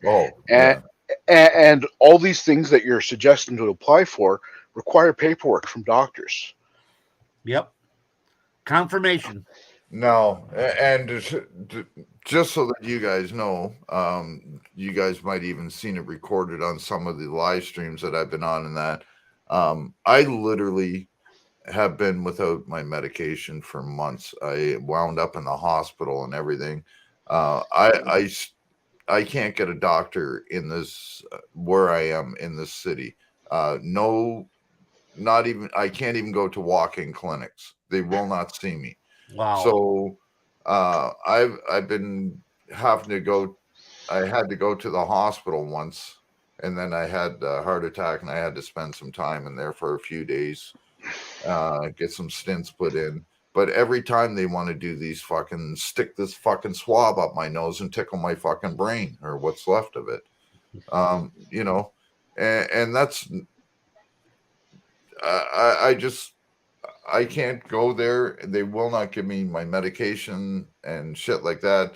When they do, they give me enough for a few days, and I can't get a doctor here. I've been waiting since January 10th or something like that to do on the phone with the old clinic that I used in Fredericton, which is an hour and a half drive away from where I am right now. I have to do a phone consultation with them, and maybe might be able to get my heart medications and my PTSD pills again. But until then, I have to go out and buy them on the street, and I can't even afford that right now. And it's pretty bad when I gotta buy fucking the medication that I need because I can't even see a doctor here. The hospitals are next to impossible to get in. You got to go through a 50-step program in order just to go into a fucking emergency. It's ridiculous here. And the healthcare system, everybody keeps saying that our healthcare system is free. So you got a great healthcare system. Yeah. You know what? I had a thumb stuck in my eye. My eyeball was bleeding. There was blood coming out of my eye and everything. I had 2 broken ribs, and the paramedics thought that I was having a heart attack when they put all the stuff on me, rushed me to a fucking hospital in Halifax. And I was there for 8 8.5 hours and never even got seen by a doctor or a fucking nurse. I ended up leaving. The paramedics have to stay with you until you're booked in. And that paramedic, she sat there for 8.5 fucking hours with me, never got seen by anyone. And I told her I'm leaving. And I got up and I fucking left. My eyes still bleeding and everything. I had 2 broken ribs. I had to fucking go to a doctor in Halifax, a clinic, for them to tell me, that there was nothing that they could really do about my ribs. They fixed my eye the best they could. I walked around with an eye patch on for a week, couldn't see out of my eye, nothing. But and thank God it wasn't a heart attack. But, this is the healthcare system that we have here. We have elective surgeries that have been put off since all this unicorns and butterflies has started. And then they say that our hospital systems are backed up. Well, if you wouldn't have canceled the elective surgeries from the beginning, our hospitals wouldn't be as backed up as they are. And if our government would spend a little bit more money in putting an extra doctor on shift in every hospital, we wouldn't have the backup that we have. Well, If we the would thing have is, nurses with contracts, because our nurses in New Brunswick have been here now for over 2 years without a contract, and they've been working through this whole thing and without a contract, and with there's nurses that left the job, there's nurses that were fired from the job, and none of those were ever replaced. But you won't hear about that. And that's why our health care system is the way it is, because the money is not being put into it the way it should be put in. We're paying for more executives at hospitals than we are for healthcare at hospitals. And that's where it's got to stop. all right, I'm going to interrupt a rant to address Keeper again. Keeper, if you say you were on both in BC, I absolutely believe you. My understanding was the opposite, so I imagine there's probably a bunch of hoops you do have to jump through. But again, back to my previous point, it's impossible to find a doctor. I was actively looking for a doctor. I've been living untreated with my diabetes basically since 2016. Before this all started, I was actively looking for a doctor. I could not find a doctor I was happy with because, doctors, unfortunately, a lot of doctors think, it doesn't matter what you say. Shut up, patient, and just do what I tell you. And I'm sorry, that kind of doctor is just not going to work for me. I need to have some input. I need for you to actually listen to when I tell you how I'm feeling and how this is affecting me before you treat me. That's why I left my last doctor, because I actually felt worse being under that doctor's care than not being under that doctor's care. But yeah, I was actively looking for a doctor before all this started. In the last 2 years, because I know how it's been, I haven't even tried, because I know it's even more impossible now. Well, and down here, there's you call, I believe it's in in Nova Scotia, you call 211, and I believe here you can do the same thing too. It's telehealth, and what they do is they put you on a waiting list for doctors for when they start accepting new patients. But there's no doctors here that are accepting new patients. The only patients that are accepting, the only doctors out here that were accepting new patients last time I looked are brand new doctors working out of medical clinics, and there's a reason they're brand new doctors and they're working out of medical clinics. They suck. They were good doctors that have their own practice. We don't even have that here. Our clinics here, like the clinic I'm waiting to talk with, it's through the healthcare system down here. But I managed to be able to, when I was in Fredericton, to be able to hook up with these guys and get in there and be able to see somebody. And now I have that connection there. The only thing is that I no longer live in that city. I haven't lived in that city in almost 2 years, and now I have to call them and in order to hopefully get my medication. It's the only way that I know. If not, I'm screwed. I won't be able to get my medication until all this is over with. That's why I've been trying to get this over with wanting it over with as fast as possible. You think I want to go around and, you know, I suffer from PTSD badly. Do you know what it's like waking up in the middle of the night screaming because you see dead bodies? Do you know what it's like to even find a dead body?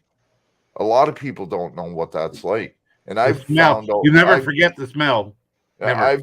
I've seen over and in my line of work, working with the homeless and in shelters for, over 30 years, found over 500 people dead. And it does play a lot to you. I seen a woman literally get shot in the head right in front of me where I had to wipe the fucking blood off my face because it was so close. I get on an elevator when I'm 18 years old working in a fucking shelter in Toronto, in Hamilton. And the guy, as soon as the elevator doors close, the guy has a heart attack and dies at your feet. Do you guys know what that does to a person? When you're finding all these dead bodies, when you see people with their throats slashed, when you're finding people with needles in their arms and they're dead. Do you know what it's like to literally see a cop literally beat somebody to death? Or maybe one of your co-workers that are working at a fucking shelter choke the shit out of somebody till they kill them? I've seen this shit with my own eyes, and then they wonder why I don't want to go back to the social services. But yet I have a soft spot for the homeless people because they get the worst rap. You think we're having problems getting healthcare at all? You should see how hard it is for the people here in the streets to get healthcare system in the Maritimes, not just New Brunswick. I'm talking all the Maritimes here, Nova Scotia, PEI, even Newfoundland. It's bad, and people don't realize that. And this pandemic has made it nothing but worse for everybody. Yeah, I got to say on that, what you were just saying, that's in my province. It's the only good thing the government has done in the last 2 years is I haven't had to get them updated doctor's notes to say I still have to be off work. They've just let that old note ride. But I know the day's coming when they say, okay, well, we're going back to life as normal. We need an updated doctor's note. And then I'm going to have to try and find that new doctor again that I can't find. Well, no, that's one thing. Like when I was granted disability here, they told me that I'm one of the only ones that the very first time they I applied. Well, I didn't even really apply. My doctor did it for me at the time. She put in all the paperwork and that. I'm one of the few people that got accepted the very first time. Usually everybody gets denied the first time. You appeal it and then you get it. I wasn't even denied. I was automatically given it for the rest of my life because of how bad my heart is. But, and it's on record and that I can go anywhere in the Maritimes here and move and get my disability transferred to these 3 provinces without a problem. It's just me traveling to any of these provinces. I can't travel. Well, and that's where I was going to tie that in with. It's the one good thing they've done in my province, at least, is I haven't, because I'm not designated on disability. I'm designated as unable to work for medical reasons, but I haven't got them an updated note in a couple of years because of what's been going on, and they've been letting that ride. If they hadn't, or when they do decide to start asking for one, if I can't find a doctor, I'm going to end up on the street. Yeah, well, and that's a problem. Our government's going around saying that unemployment rate now is at the lowest rate it's been in years. You know what they're not telling you? That social services is at the highest it's been in years. Yeah, ours has been saying the same thing. Yeah, but see, mainstream media will not tell you that. Not the whole story. Only their part of the story. Yeah. Yeah. So if you get fired from your job or and that because of not taking the jab. Human rights violation. Pretty much. Well, they said it right in a news conference and everything, right from the Minister of Employment and whatever it is here. But she even said that if you are fired for not having the jab, and that you will not get unemployment. Period. Doesn't matter. You could be working there 20 years, be never had a missed a day, and have all kinds of back time and stuff like that. But if you get fired because you didn't have that jab, you don't get unemployment. Period. Yeah. And just being fired is a human rights violation for not getting it. Yeah. Yes. But no. I mean, our government does do that. As everybody's heard me say many times, I spent more than the larger part of 20 years working for the federal government. Technically speaking, after I was off work for about 2.5 years, they officially fired me because of medical reasons, medical incapacity. But even technically, that was before all this started. But that's a human rights violation. They're not technically allowed to do that because I'm on medical. Technically, I should, if I could get healthy, I should still have a job to go back to, but I don't anymore because they let me go because of medical incapacity. You're gonna come over here. I'll let you. Oh, you were sleeping. I thought. But if I come to the point where I can find a doctor and get the appropriate paperwork and stuff done and jump through all the various hoops I need to jump through, that'll actually help me. That the government let me go for medical incapacity.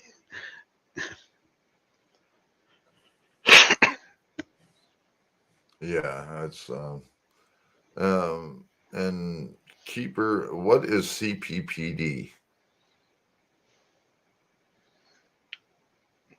I think that's federal disability, essentially. Yeah, and for some reason they tell me I don't qualify for it. I filed for everything I could. I filed for housing. There is between a 5 and 7 year waiting list for housing in this province. Doesn't matter what city you go to. 5 to 7 year waiting list. And right now, if you have, like me, even a room that you're paying over half your money to, you're put on the bottom of the list. You're not an essential person to house. Well, and again, what they're doing is they're trying to get the people off the street and out of the shelters. This I can see and I can appreciate that. But then, there's guys like me that have been suffering, and people say, well, you're not suffering that bad. You look healthy. You're always eating, blah, blah, blah. You got a roof over your head. Yeah, I got a roof over my head. And yes, I have internet, and I have free laundry. Whoop-de-doo. I pay $400 a month, and this is the cheapest place that I could find in all of New Brunswick, let alone fucking St. John, where I live. If it wasn't for such a good landlord, I wouldn't have this place at all, and I'd be out on the streets because it's just impossible to do anything here on this kind of money. And they tell me that I'm supposed to be eating healthy, but I don't get money for a special diet or anything like that. So I wind up, I usually feed the homeless twice a month. Every 2 weeks, I usually make bag lunches and go out. I haven't been able to do that lately. The last time I went out was 2 weeks after Christmas. I haven't been able to do anything since. Well, and the housing thing, Ashcan is in a little different position than me because he's got that disability designation. For me, I can apply for housing because, again, I need a doctor. I need to get that paperwork filled out. I don't have the disability designation. And I am not, quote, old enough to be considered BC housing here in BC. If you have to be at least 55 unless you've got all this medical paperwork and stuff filled out. I'm about to turn 50, but See, without that doctor's paperwork, I basically got to wait 5 more years before I can even apply for housing. and see that's one of the things now. I can now apply for those because I just turned 55 last month. Yeah. So and now those are some of the things that I can apply for, but I had to wait until I turned 55. They would not even allow me to apply ahead of time. I had to literally wait till I was 55. Oh, Michelle back again. Okay. There you go. Hi, honey. Sorry about that. Yeah, you do. Where's Hi, honey. Oh, and the Bengals are leading 20-13. Thanks, Keeper. Did you any update? Did you see the coverage of the anti-protest in Ottawa today? Oh yes. They were carrying a Soviet flag. Yes. And then there was I actually seen there's man, I wish I could remember half of these new videographers that I found. But there was one, and I got a couple of videos off of his stream where there was a Russian woman that came to this country because of the oppression and the communism and that. The one that was up on the stage? Yeah. Yeah. You know, she broke down in tears and everything. And then you had that cop, that ex Niagara Regional and ex RCMP cop. I put out a video on that. You know, there's other cops that are coming out talking about this, saying that what they're doing is illegal. We have people are wondering why so many cops are going to Ottawa right now, and that the Ottawa chief terrorist there is saying that none of his guys are on or gals are allowed to be out on leave or holidays or sick or nothing, but yet there's tons of people. There's officers that are leaving the Ottawa police force right now. There's droves of them that are calling in sick because they don't want to deal with such a corrupt chief. Well, I that's doing this. If you remember earlier in the week, they were supposed to have 1,800 officers come down to Ottawa to help out somewhere in the beginning of the week. They're still not there. This is why they're not there, because police don't want to come. Right. They can't get them to there. But at the same time, Doug Ford's been moving them around too, and so he just sent there was over 250 cops in Windsor today. The RCMP and the SWAT teams were there. Three SWAT vehicles and that. They were all dressed like the military. And people were actually calling it military, but it's not. It's the RCMP SWAT that moved in on them. Well, and some of if you remember last year, you know, Doug Ford he was trying to get at one point the police to check everybody that was outside the house. Show me your papers. Yeah. And most of the police told him to fuck right off. So he backpedaled on it. And yet down here, about a year or so before this pandemic started, the police associations down here tried to make this into a stop and ID province. And it took a lot of people standing up against it and saying that it was completely 100% unconstitutional to do it. But they tried to do it just like about 15 years ago or so during the Lord government that was here. That's his last name, Lord. It's not no God or anything. That was his name, Lord. Tried to pass a bill so that if you were a teenager in this province, you needed to go and apply for a permit to have a fucking kid, is what they were trying to do in this province. Well, the point I was making about Ford is one Ford just tried this recently. You know, he tried making it. If you were outside your house, the police had to stop you, had the right to stop you and check your papers and blah. Most of the police told him to fuck off. The reason most of the police told him to fuck off is he tried to do it in Ontario. And as I've said on this panel before and others, Ontario is the only province in Canada or territory that the police actually swear to uphold the Constitution. You haven't seen a lot of police. You've had other police speaking out, but most of them have been in Ontario because in Ontario they actually do swear to uphold the Charter. Yeah. And when that happened last year, another point I'm going to make, the OPP was one of the police services that did not tell Doug Ford to fuck off and we'll do your Nazi little checks on everybody that's outside. They were going along with it originally. Yeah. Until he backpedaled on it. Well, and also the OPS are the only they're exempt from the vaccine, and a lot of people don't know that. And the OPS, just for everybody to know, is the Ontario Police Services Union. So that's all police in Ontario.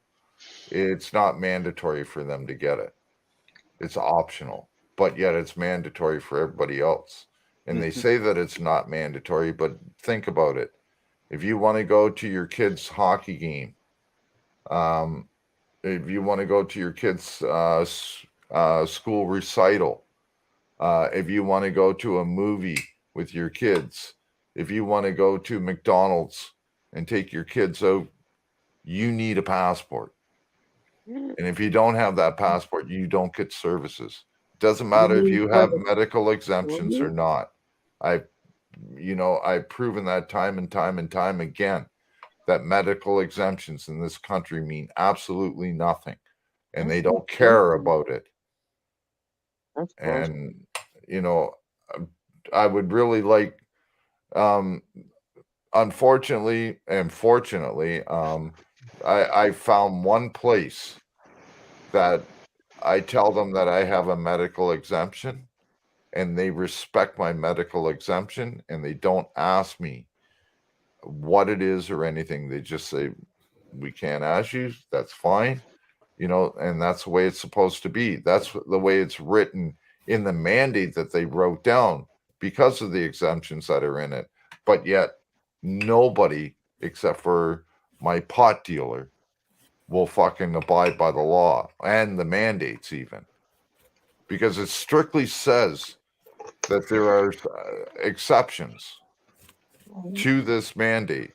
And yet if you fall within those exceptions, you cannot do what anybody else is allowed to do that got vaxxed. You still fall under the unvaxxed, and you can't go anywhere. That doesn't matter if you got that exemption or not. Even where you don't need exemptions, Rise in the Falls had a video yesterday. Yes.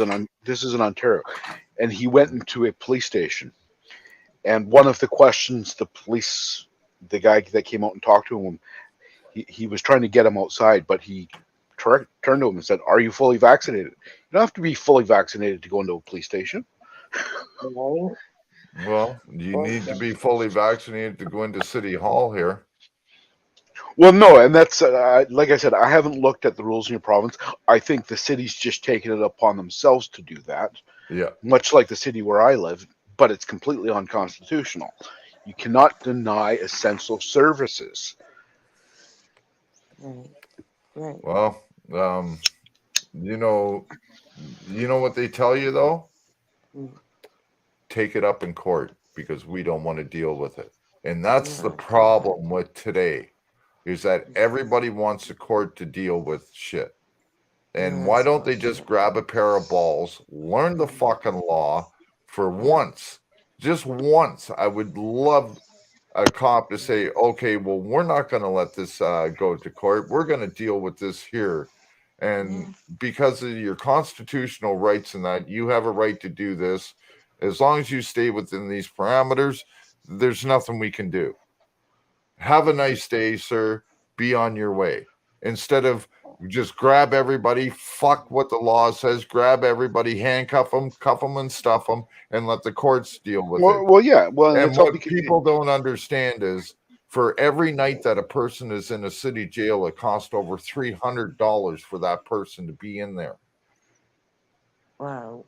$300. That's not counting what it costs to take you to court, what the court's fees are, and shit like that too. What it costs to run the courts and everything, just to have you go to court. Now, if we didn't have all these bullshit stuff that's in there, our courts wouldn't even be tied up the way they are now. But instead, we had all these guys that were going around saying, well, look at what Rebel News has done.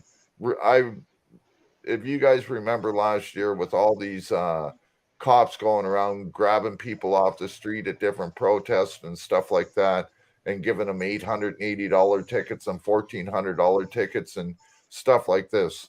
Every one of those tickets were unconstitutional. Now, some people paid them, but Rebel News took them to court. They took over 150 of them to court and won every fucking one of them. Everyone from a $880 ticket up to a $14,000 ticket because they were all unconstitutional. That's why the cops aren't out there writing all these unconstitutional tickets anymore, because it was proven in court that they're unconstitutional. But I will say, these lawsuits start going through against the federal government, this will still continue. All this tyranny will continue until it hits the courts. And until then, but the government keeps putting it off. They're writing a lot of tickets in Ottawa in the last week, and a lot of those are going to be found unconstitutional and thrown out too. But they're different tickets now. Yes, they're not COVID tickets. They're breach of peace tickets and fucking excessive noise tickets, and a lot of them. There's criminal charges of aiding and abetting mischief. Yes. Yeah. And let me go on that for a second. Aiding and abetting mischief. Where's the original mischief charge? If you're charging somebody for aiding and abetting, who are you aiding and who are you abetting? That's exactly. Right. And they've done the same thing with that Superior Court of Ontario that is given the restraining order to freeze those funds. It is done under the same guise. They're basically saying this money is tied to an indictable offense, but there's no original indictable offense. Right. It's all cart before the horse, and it's all going to get thrown out. It's silly. And I want to hold on, I want to touch on what you were saying again about not accepting people that are exempt and stuff like that. And I'm sure I'm preaching to the choir, but it's no different than trying to go into a grocery store in a wheelchair or going into a grocery store and you're black. If they were to refuse service because you're black or because you're in a wheelchair, it's no different than trying to refuse service for somebody who is not wearing a mask or somebody who isn't vaccinated. It is a human rights violation, period. It is exactly the same. And if you didn't know that, get it through your head. It's exactly the same. You cannot turn people away for protected reasons, and medical status is one of those reasons. Hey, we all know that, but the problem is that all these places that are turning people away that aren't wearing a mask and that, they're afraid of getting that $11,000 fine here in Canada that they've been threatened with for every person that walks into their business without a mask on. It doesn't matter if they're medically exempt or not. They're getting that fine, and they don't want to deal with the courts. And that's the problem, is that these small businesses and that don't have money for lawyers to tie them up in court when you're talking $250, $350 an hour. And then there's court fees and everything. And if you lose, holy fuck, in Canada, if you lose something like that, you end up paying a shitload more. And then you may even have to pay for the cops time is what happens. here in I, Canada. I think that may be part of it. I think it's a smaller part of it. I think it's more of it is just to do with the fearmongering. You know what? With the example I just used, you can't catch being black. You can't catch being in a wheelchair. But if you're not wearing a mask, they're worried about catching COVID. I know. It's because it's because of the fear mongering. Well, Oh, you know, talking about that, did you know I had surgery, guys? No, Yeah, I had my right knee had an ACL reconstructive surgery. It's in a brace. It's like it's a mess. I'm on crutches and I hate these crutches. I don't know how to use them that well. I'm supposed to go on the 15th to see the orthopedic again, and then my left knee might need a knee replacement. We'll see. I'll let you know. It's well, like my neck, my skull, my back, but they can't do anything about my neck because the three bulging discs that they could fuse together. I have bone spur spondylosis, degenerative disc disease, and all this other shit. So I've known this since I was in my 20s that if he did that, he would have made me paralyzed. And I asked a few other neck surgeons, and they said the same thing. So I have to stay with pain management for that and my lower back.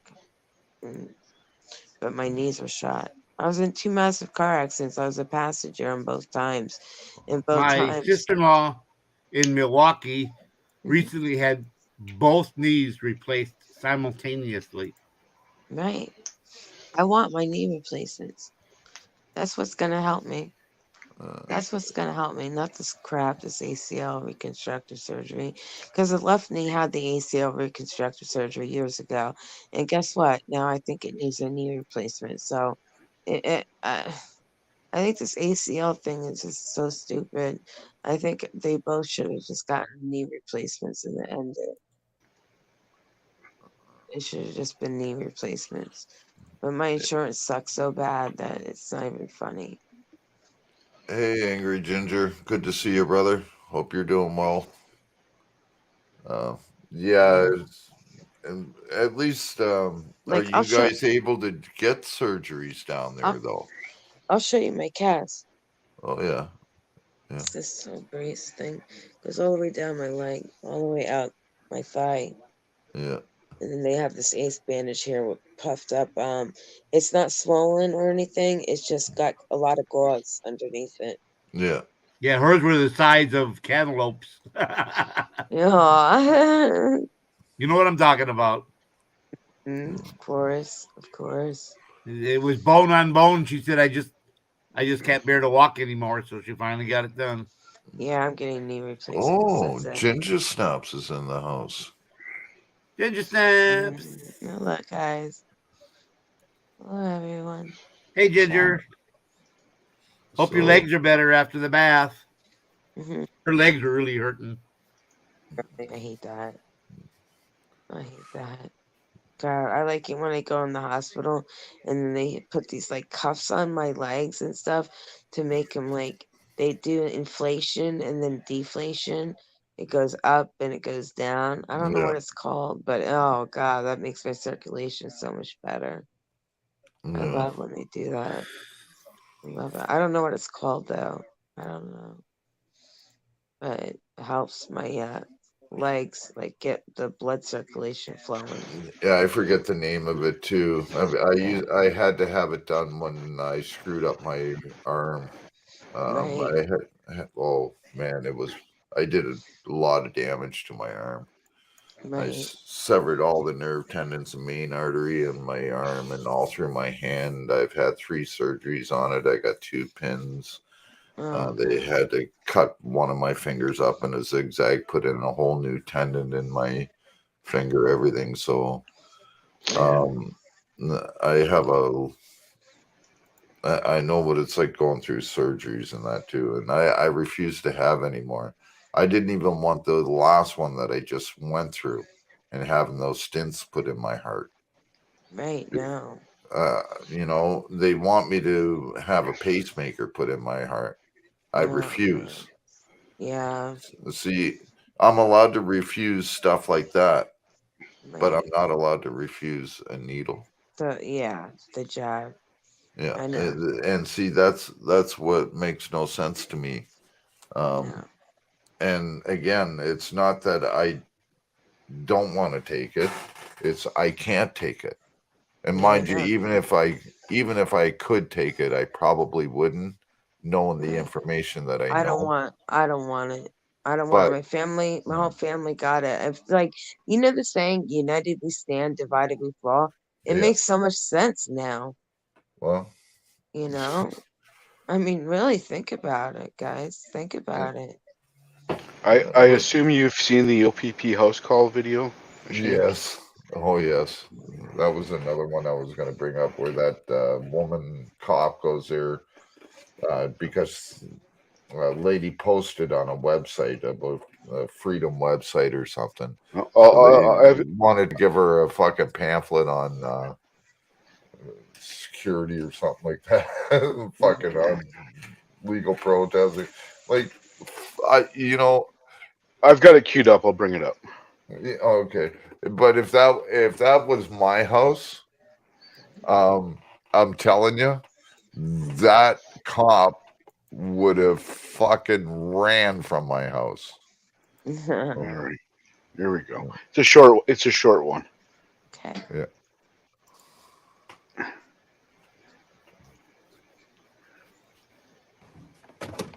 Sorry, since you're at my home, can I just get your name and your badge number, please? I have a card here. Okay. It's Erica Ingram.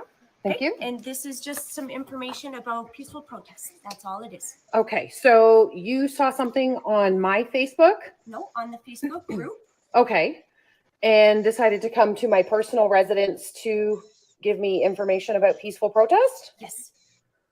Okay, so are the Peterborough Police, no, you're with OPP? Are you guys now monitoring people's Facebook pages or Facebook groups to who comments as to what their posting status updates are or what they're doing or So within the group? just Like, because of the protest happening province-wide, yes, we have been monitoring the protests. Okay. So there's a protest coming up. I'm simply providing you with information about a peaceful protest, and now I'm leaving. oh, okay. That is all. So the Ontario Provincial Police are watching what people are doing on Facebook in different groups, whether or not they're commenting, participating, liking. Wow. And you guys are now doing service calls to give people information about peaceful protest. It's just a proactive measure to make sure you understand your rights about peaceful protest. Absolutely. I have a copy of the Canadian Charter of Rights and Freedoms, so I'm well within that and very understanding of that. I appreciate that. I'm hoping that you guys aren't going to waste our tax dollars continuing to do this to everybody, but now it's nice to know that we're being watched. So, Do you have any questions? My cell phone number is on the card. thank you. Okay. Oh man. All right. So there's so much wrong with this video. Big Brother is watching you. Yeah, Well, I know. Everybody. One, they're watching the Facebook book. If they want to watch the Facebook group, that's fine. But they had to go to Facebook and get them to release private information to go to this woman's house. That's bullshit. This woman that's committed no crime. Right. No, and that's where It's getting scary.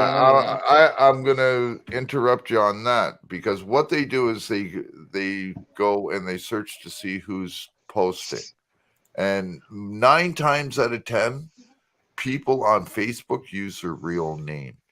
Well, sure, they'll use the real name, So but they don't have. Hold on. So what they do is they take that real name and they search the CPEC, which is against the law because there's no crime committed or anything. So they're using a secure database for unsecured reasons. So illegal purposes. That's what they're doing. Well, and whether that's how they get the information to where you live. Okay, well, whether they're asking Facebook or whether they're illegally searching a database, it's the same point. Well, no, because one's a little bit more than the other. Well, one's just getting the collusion of Facebook, really. Otherwise, it's still accessing private data they shouldn't be accessing because nobody's committed a crime. You signed an agreement, or you hit the agreed button where they say that they can actually share some of this. Hold on, right in the terms of use, that's there. You click that button, when you went on to Facebook.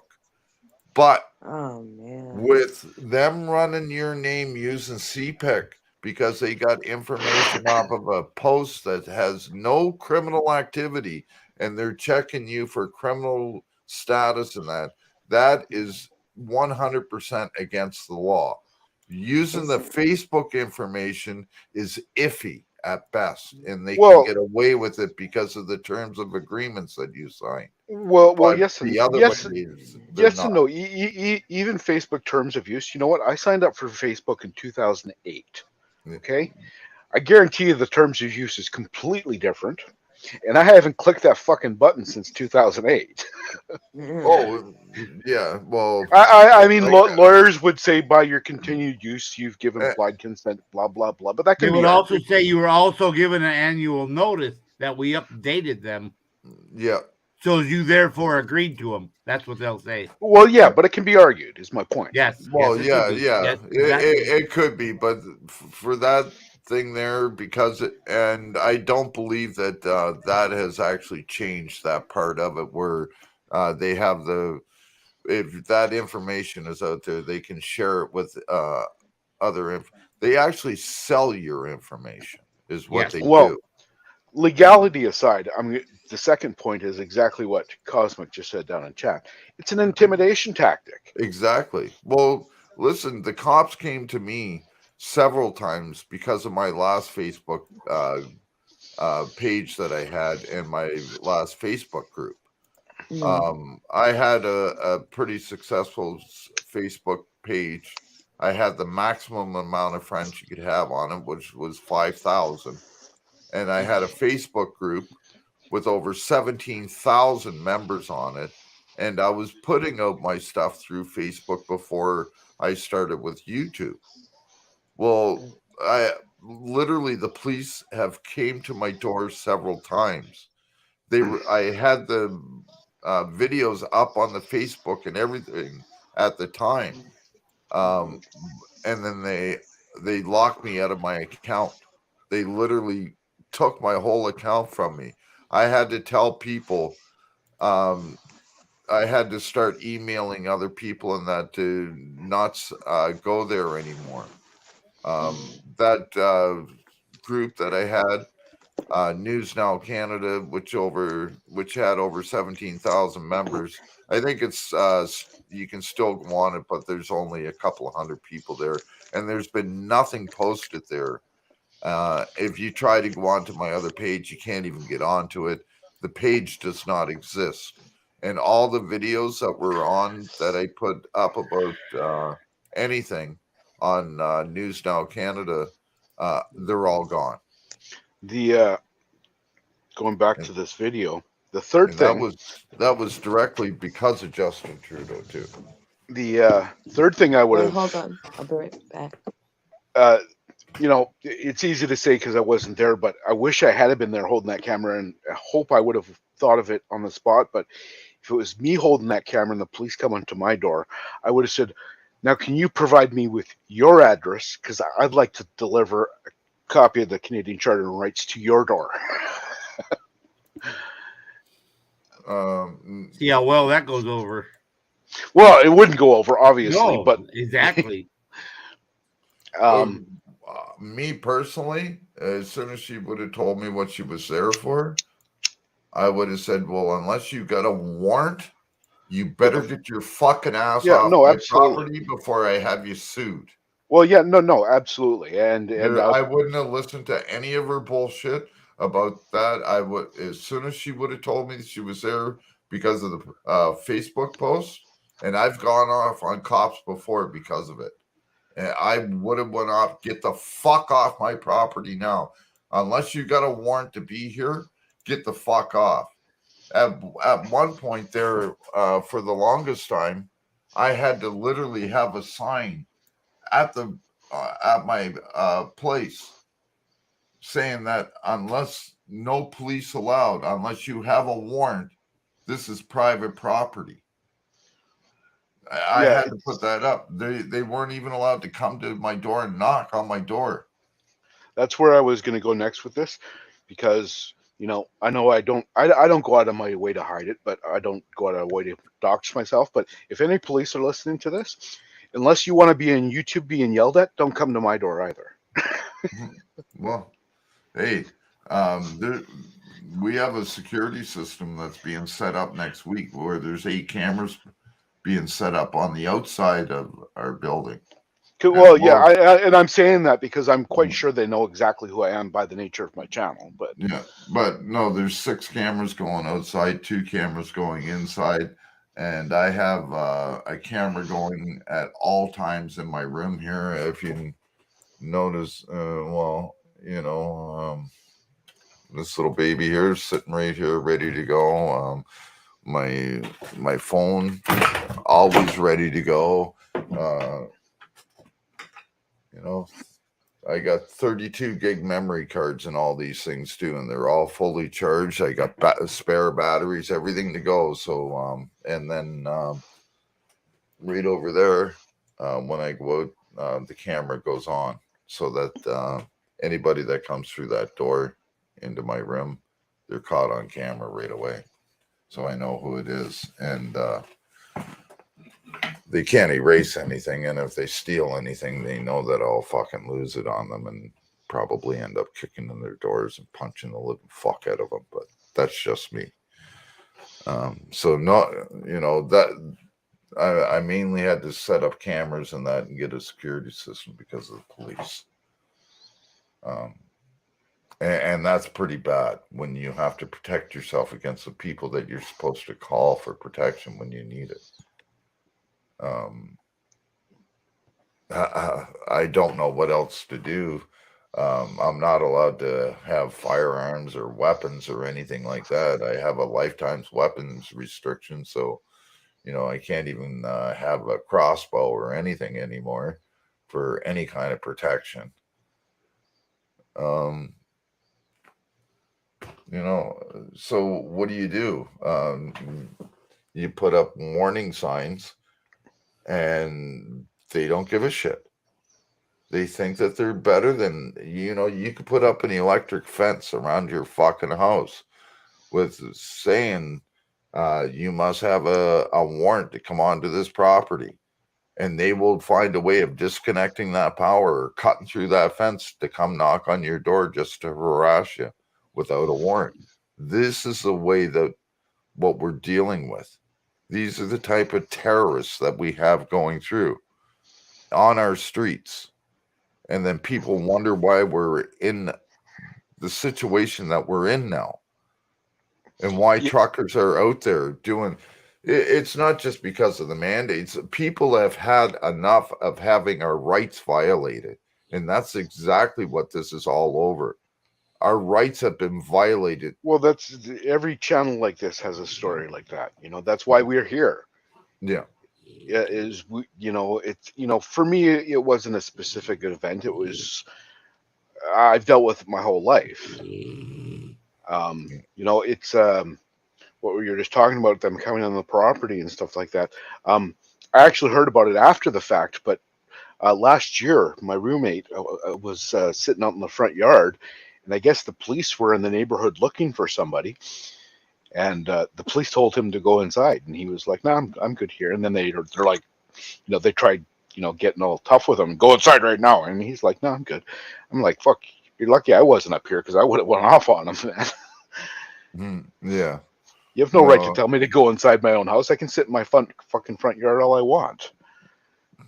Yeah. And if you're that bad of a shot, you shouldn't have a gun on. If you're shooting towards my house, you know, there's got to be a problem. Because it's the only way that, you know. Well, and even if that is a genuine concern, you know what? That's an individual's right to decide. Exactly. You know, when seconds counts, cops are minutes away. They're not there for your protection. They're there to do paperwork and maybe do an arrest if they get lucky enough to actually catch the right person. But, and I'm not saying that we don't need cops because, you know, we got a lot of sick fucks out there. that, you know, deserve to be arrested, but they also have the right to be heard in a court of law and to be treated with respect until and be innocent until proven guilty. Hey, In Maverick. Canada, you are guilty until proven innocent. And the easiest way to determine that is that you look at the way our jail systems are and the way the arrests and that go. No matter what, if you get arrested in Canada, if it's for almost anything, you have to go in front of a judge, and then you have to come up with your own way of. We don't have bail bondsmen and stuff like that.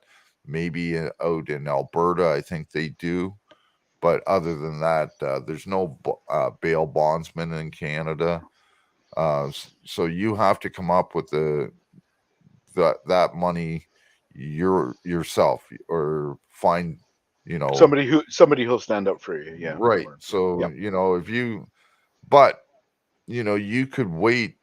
Like I got arrested in my bedroom, and not the one that you guys seen. The police were doing a welfare check on me, and I was on heavy medications, just got out of the hospital from having a heart attack and that. So I was out cold. And they said that they were banging on my door and shit like that. I didn't hear them. They kick in my door.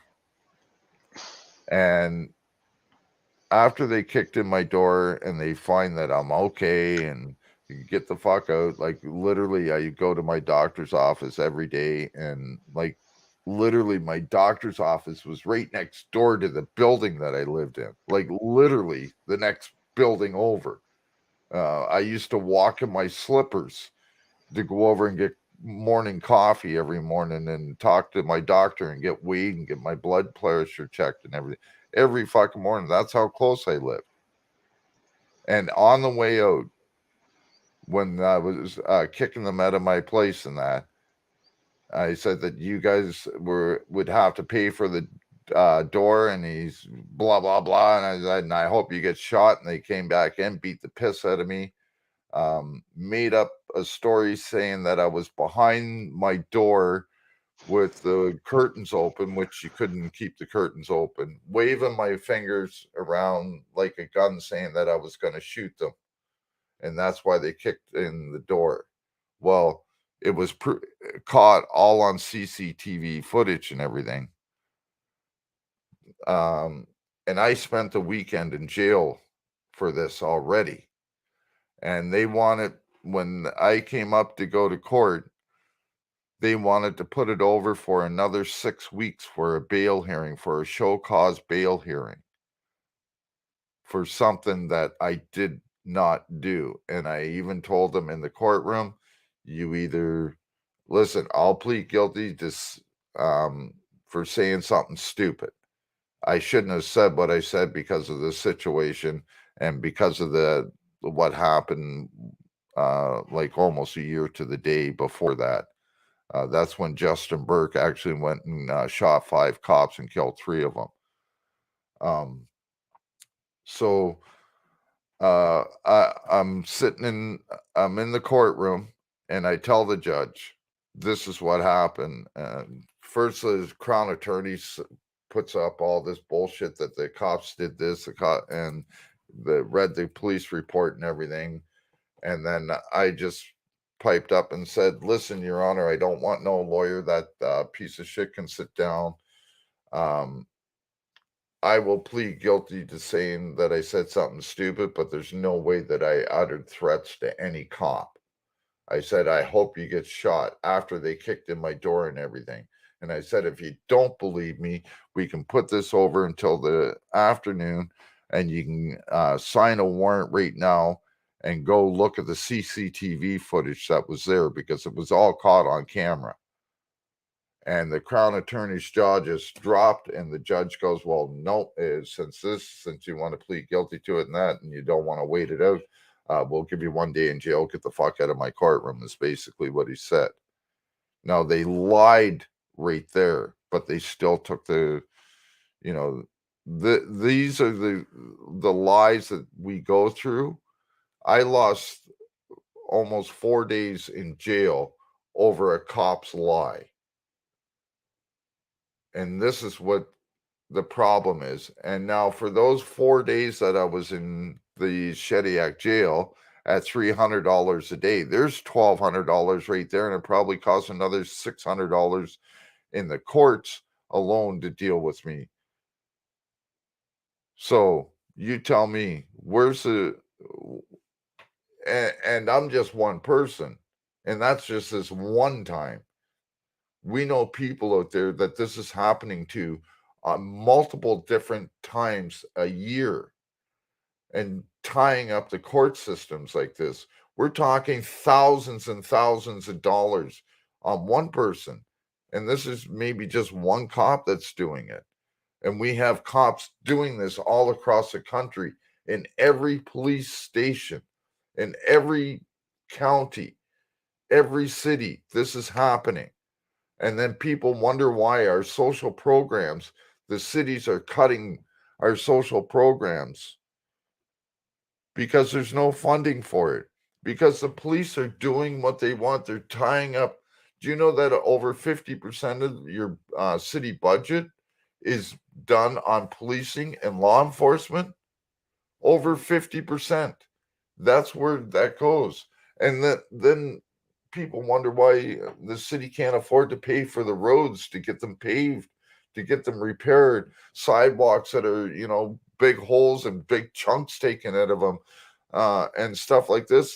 They can't afford to get them done because the police keep doing shit like this, Well, it's tying not up just the courts and it's not just causing it's not millions and millions of dollars alone. it's And not this is just, hold on. This is just one aspect of it. There's many other aspects of how we're losing money, but this is just one aspect of it. And when you have lawsuits being filed every year because of what police are doing, but these cops are still out there doing it, and it's costing your city money, what's going on here? Why are we still employing these people? That's all I anyway. got. Yeah. Yeah, I was gonna say it's not just because of stuff like that, and especially in the auditing community, we're well aware of stuff like that. But it's stuff like that little video we watched a while ago. OPPB are doing proactive house calls about Oh protests. yeah, and like I And said, it was just one aspect of what I yeah, was saying. Like, there's so many more aspects of what government is doing, whether it's police or government, but in they're all in my government. in my city in the year 2020, the police, the RCMP did over 90,000 Yeah. proactive health checks Yep. for mandates. It's nice they had that kind of free time, right? 90,000 health checks. Yeah, Just and out of those 90,000, how many were actually called and how many were no, self-initiated? there was a total of 92,000 and change. There were 1,700 that somebody called for service. Yeah, Over all the rest 90,000 were over 90,000 were self-initiated proactive health or checks. Yeah, self-initiated yeah, by no the call for police. service. Hey, LT man, how are you? Slow burner, good to see you, brother. Yeah, well, and you just look with what's going on right now. Yeah. I can only imagine the policing bill dealing with all these protests all across the country. Yeah, but and you know and you what? know and the answer's simple: just drop this shit. Everybody's dropping it anyway. The world's going that way. What are you holding on to it for? Because you don't want to look weak as a politician? Got news for you. Everybody sees you as weak already. There's so many memes out there right now where Justin Trudeau's dressed as a clown talking. They call him the coward of the cottage. I call him the coward of the country. I got my slogan: "Make Canada great, make Trudeau an inmate." You got the Kentucky Fried Chicken shit. One. I don't know if you've seen that one. There's a YouTube channel, Meme the Left. They've been Yes, hitting Trudeau and that pretty good. Yeah, and that's where I'm getting a bunch of these right now. So, but you know, Trudeau, when you got, of all people, Tucker Carlson calling you retarded, then you know that you're fucking retarded. And he's not using those words retarded, but he's basically when he says that you're fucking stupid, you know, there's got to be something there because the guy's fucking dumber than a fucking moron himself. He doesn't know how to do real journalism if it smacked him in the face. But when the way that he talked about Justin Trudeau, he actually said something smart. Oh, Fox has been making out great with what's been going on because they're yes. the only one that's covering with this thing with any kind of objectivity or transparency at the very least. They're showing what's going on and not just a narrative.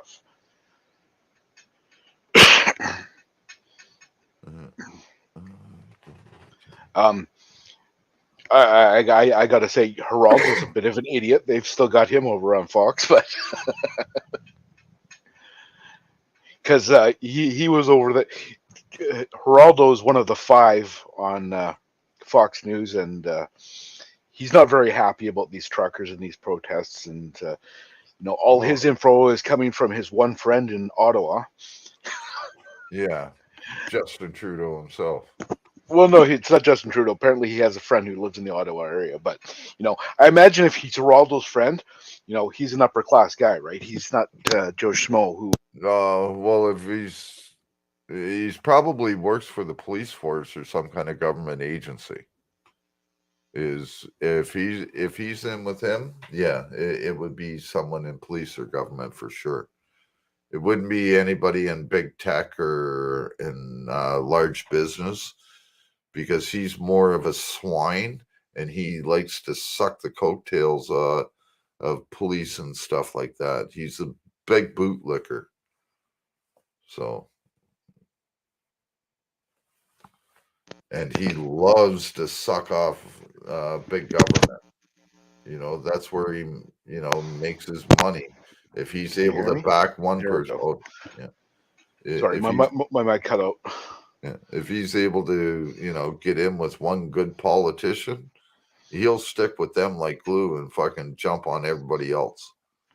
So, well, yeah, I think Fox keeps Geraldo around because one, it shows they've got somebody from the other side there, but Geraldo he's at least good spirited about the fact that they make fun of him all the time. Yeah. Yes, LT man. I had to hit the mute there.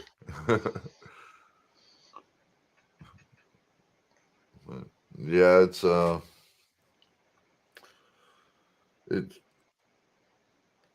if he would just listen, if he would have listened to the people to begin with, if he wouldn't have pushed this, like Ellie was saying last night, this is the longest 2 weeks in fucking history.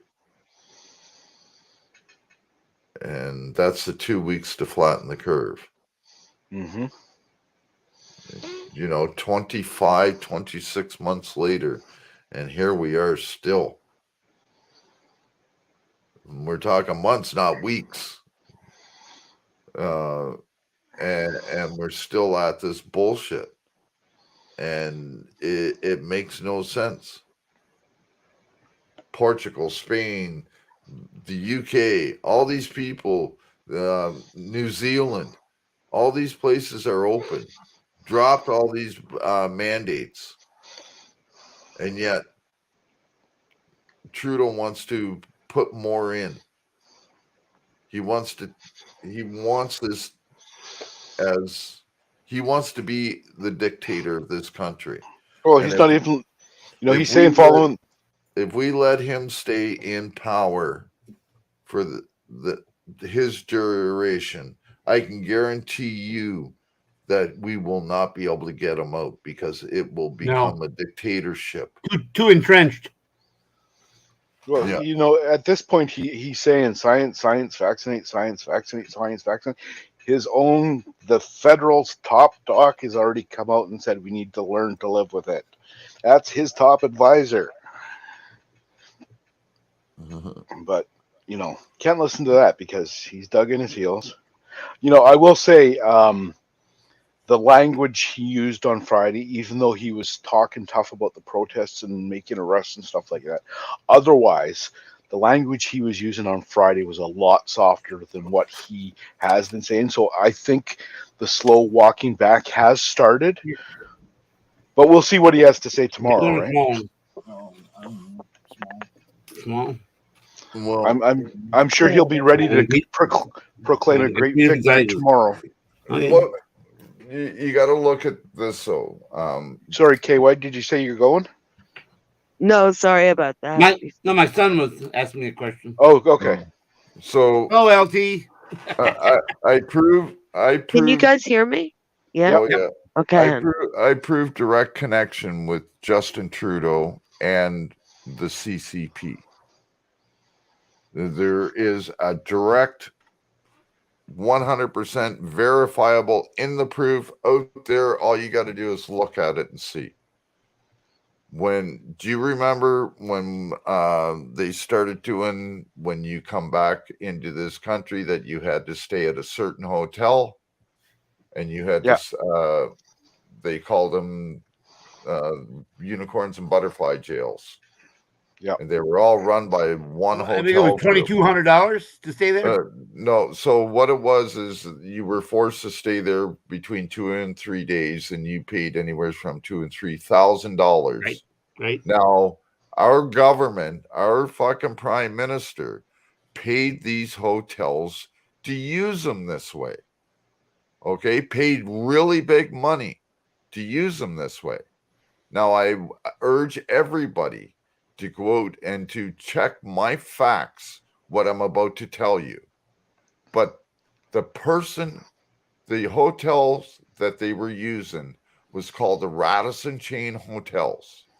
And in 2015 or 2016, a group called the CCP bought the Radisson Chain Hotels. So now we're dealing directly with Justin Trudeau's taking government money and paying these Chinese hotels, that all that money is going back to the Communist Party.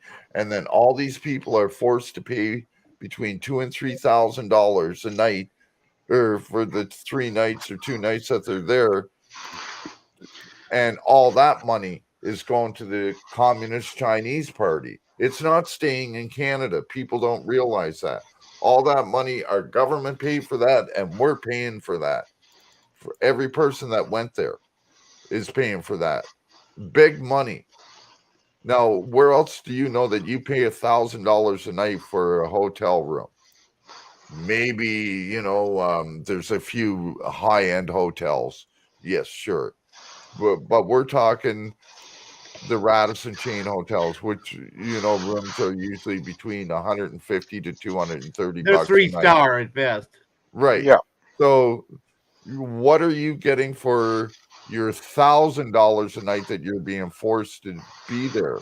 Well, if you go back into Rebel News, there was a guy that worked for them called Ian Bexby or something like, I forget the, but he actually went in there and he was forced to stay there. And he showed where they'd taken the locks off of the insides of the doors so that you couldn't double lock, so that somebody with a key, could walk into your room at any time. There was women raped and sexually assaulted in these places and everything. And none of that was ever dealt with. And that was all. But again, these are the hotels that he was using, and all that money went to them. So how can he say that he's not working and doesn't believe in communism?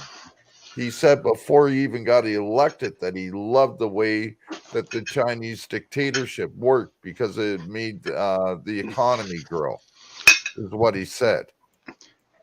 Well, what the fuck is that? You don't even have to do that much research and go that far back. If you watch, Whoa. You're really staticky or something there. am I? Yeah. Yeah. Yeah, a Better? lot. Oh, that's better. Yeah. I thought it was Okay. me. I'm like, uh-oh. No, I've got a loose wire in my headset, and I have to get the mic in just the right place. Oh, Right. okay. But you guys can hear me, right? Yep. Oh, yeah. Okay. Anyway, what I was going to say is you don't even have to go back that far and do that much research. His press conference from Friday, a couple things he said. First thing he said, he was just talking about the Give, Send, Go. And he was saying, we have proof that almost 50% of the money is coming from the United States. To Yeah. which I say, so? But he's saying it like, oh, well, foreign interests are meddling in the affairs of Canada. That's what he's saying when he says that. Then, not See, that's 10 why minutes. we're called a free nation. Well, but not 5-10 minutes later, in the exact same press conference, he's talking about how he's been talking to the American authorities to lend a hand. Well, aren't you bringing in foreign interest now, you motherfucking cocksucker? Weren't you just saying that was a bad thing? Yeah. Well, no, he's not bringing in foreign interest now. He's bringing in foreign military. Well, I know, but yeah, within 10 minutes in the same press conference, he's trying to say people from America can't give, send, go. That's meddling with our foreign affairs. But yet you can bring forces over to basically, that's an act of war, is what that is on the people. When you bring in outside agencies like that from other countries to go against your people, because your police agencies and that wouldn't do it, so you had to get others to do it, that is 100% terrorist. 100%. And, I really fucking hope and pray that people actually take a look at what Justin Trudeau has been doing this whole time, especially during this trucker convoy. You notice that he apparently was around somebody that had the unicorns and butterflies a couple of days before this convoy was to start. So automatically he had to go into hibernation for 5 days. See, he thought that this was going to be over in 5 days. And then when he seen that it was going to last a little longer, he come out and said that he gotten the unicorns and butterflies. Now, this is a guy that's been jabbed twice and has a booster shot. Oh, God. And he comes out and he says this. But then he's able to, he hides for a bit, and then he starts coming in and he's talking in Parliament. When he's all of a supposed to sudden, have it. Yeah. When he's supposed to have it, and he's standing there and he's talking. There's the people maybe 6 feet away, but spit does fly further than fucking 3 feet in either direction. There's, germs carry in the air. They're airborne viruses, is what they're telling us. From the beginning, it was an airborne virus. That's what they told us. So he's standing in there in our parliament without a face mask off and everything, and arguing this bullshit, and then sits down, doesn't even put the mask back on. Watch the videos. Watch CPAC. Don't watch Rogers or that, because they'll cut shit like that out. But if you watch CPAC and that, it's straight. They don't bullshit. If he's positive, he shouldn't even be there. Exactly. But yeah, no, he walked out twice this last week because he didn't like what was being said. Yeah. That's our prime minister. Throws a tantrum and walks out. And then people wonder why I made that video with Godsmack with the song "Crying Like a Bitch" and used all his pictures in it. It's up on my page. Go check it out. I gotta see that. Yeah, I will. I definitely will. Now, the music isn't the best. It's hard to hear. It was, it's a start, but I have another one coming out. It should be out probably in the morning time for our truckers. Oh, nice. And I'm using a song by a group called Hell Yeah, better known as Pantera. Oh yeah, that's great. They have a song called Thank You, Mhm. and I'm making it for all the truckers. Excuse me. Oh, that's awesome. That'll be awesome. So I might suggest a song like "Killing Me Softly" too. Killing me softly. Aw. with his words, and have Justin Trudeau right there. Yeah. Aw. So, and I'll probably end up doing a remake of that "Crying Like a Bitch" because I found a better way of getting a little bit better sound quality. So you'll be able to hear the music a little better, and it won't be fading in and out the way it does. But yeah, look for that coming out soon too. I I really hope that there's so much ammunition out there right now to use against Justin Trudeau, to make all these different videos, and there's so many memes out there, and there's so many good songs out there to put his face to. It's he's got me busy for a while. Let's put it that way. The only way I'll stop, and it's like I told everybody, I will definitely change my name from the Ashamed Canadian the day that Justin Trudeau is taken out of power.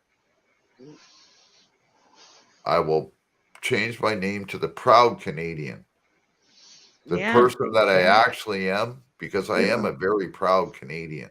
I'm very ashamed of my government, and that's why I call myself the Ashamed Canadian right now. Okay. When I first started on here, I was just under my real name. Oh yeah, I'm under my name. I don't And care anymore. and then with all the bullshit with Justin Trudeau and everything, with him sending the cops to my doors so many times and losing my Facebook page and my group and everything, I changed my name to the Ashamed Canadian, and well, I,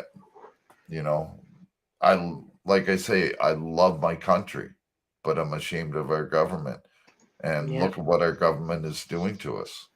Even in America, it's the same bullshit. Exactly. And it's because we let government get away with so much. Yeah. And that's the problem. When we go to our government and we ask to be able to file a complaint or to do a FOIA request or anything like that, that should be like that. It should be, oh, here's the paperwork. Oh, we have 10 days. We will have it to you in 10 days. Not give you fucking 55 days later and then tell you that you got to go to get a court order in order to do it, or they tell you that they're not giving you the information, period, because they don't have to. We see this all the time, and people, they just want you to tie up the courts because they tell you, well, if you don't like it, you can take us to court. You can take us to court. You can take us to court. Nobody wants to take anybody to court because now they have to pay for lawyers and all this other stuff. And that's what they want. And that's why they've been getting away with it. And that's why we've been losing our rights like crazy there too. It's every level of government has been doing this to us. And people aren't, they're just finally, it took the truckers to wake this country up. Yeah. And it's sad because we have so many good people in this country. We have we're the greatest hockey team in the world as far as I'm concerned. We invented the hockey game. It was a Canadian that invented the basketball game. We invented the snowplow. If it wasn't for it, we invented fucking insulin for diabetes. We are a very fucking progressive country. We have very great people here. We've got talents coming out our ass in this country. I'll be right back, Yeah. okay? I Yeah. gotta use my crutches. Wait, hold on. I'll be right back. We have, natural resources like you wouldn't believe. And what do? We squander it all. Well, and a lot of, I mean, the government, the federal and the provincial government's overreach has gotten a lot worse. But the police and stuff, that's not new. It's I can remember being a teenager and cops coming around and trying to ID everybody, and almost everybody that I knew didn't know the rights, and they gave up their ID. I was like, "Fuck you! You're not getting my ID." Yeah. I can remember being handcuffed as an 8-year-old. I'm pretty sure that's still illegal to this day. Never mind back then. Yep. You can't handcuff an 8-year-old. Well, here, in Canada, yeah, I think they can. They might be able to now. They might be able to now. No, I don't think legally they can, but I believe they can. Well, yeah. And I'm talking about legally. I mean, Yeah. when I was in my early teens was when they had just changed the laws to make it so they could charge youth down to 12 years old. So you're talking about back in 1983, Yeah. when somewhere around there. 85 when the Young Offenders Act come out, April 1st of 85. Yeah. So at that point, you could charge when that came out, you could charge people down to 12. 8-year-olds were still not allowed to be charged. I don't know about now, but back then they weren't. So what are you doing putting handcuffs on an 8-year-old? Well, look at in the States that cop last year arrested a 6-year-old, brought him back to the school and everything in handcuffs. Oh, the one with the yeah, I've got that video on my channel. Shit like this happens quite a bit, but it's nobody wants to put it out there because privacy of the child. Nobody wants to film children. It's a very scary situation, even pulling a camera out when there's kids around, because you never know what they can say. If you get it blurred, I mean, I've got that video you're talking about on my channel. The kid's face is just blurred out through the whole thing. No, but I mean, like, a lot of people won't even film it, period, because it's a kid, right? And that's another thing. Like, if I see something, I'm going to film it. I don't give a shit if I see some kind of abuse, no matter what, whether it's a father that's doing it or a cop or whatever. If I see some kind of abuse to a kid, I'm going to say something. And if it's a cop, I'm going to record it. But if and I've literally seen people hitting their kids in front of me, and I've walked over and I've just dropped them. Didn't give a fuck if they were male or female. If you punched a kid or hit a kid and knocked him over, I walked up to you and I just punched you right in the fucking face and knocked you out. I don't give a fuck. You don't fuck with kids. And cops, like, I've literally taken an assault charge on a cop because of him going after a fucking 12-year-old kid.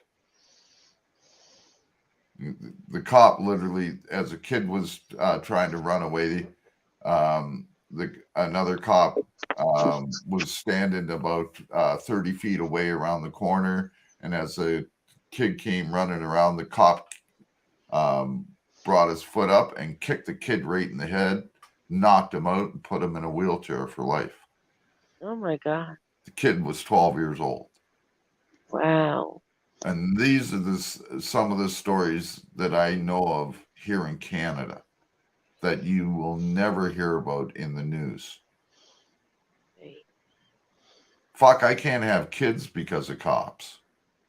Mm-hmm. Not like I want any more kids now, but like, we're talking like fucking for over 20 years now, I couldn't have kids Even when I was still with my wife, I wanted to have at least one more kid. I Right. couldn't because of cops. Oh man. The fuck? They're assholes. Like, I took a Why do you- beating of a lifetime. They left me for dead. That ain't fair. That's And not. well, Rams Super Bowl champs. Right on, keeper. Mhm. Is that the St. Louis Rams or the LA Rams? The LA Rams. No. Yeah, I predicted that. I told him I want the Bengals to win, but I think the Rams are going to spoil my wishes. Now, back when they were still the St. Louis Rams, there was a guy by the name of Washington that used to play for them. The fuck was his first name? Denzel? No, but that's his father. No, it was Denzel's son. Played for the St. Louis Rams. See if I can find it here. I remember him saying that.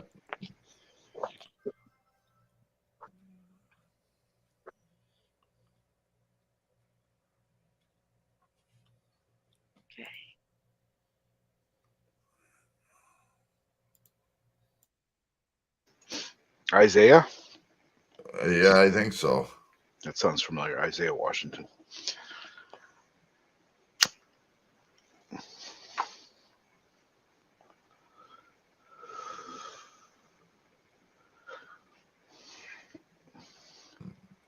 Oh.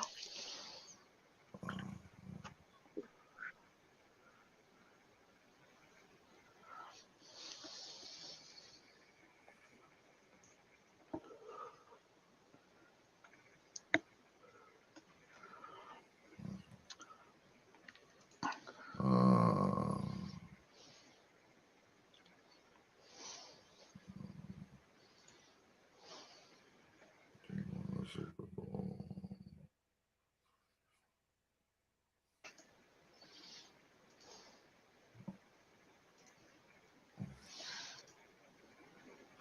Yeah, that's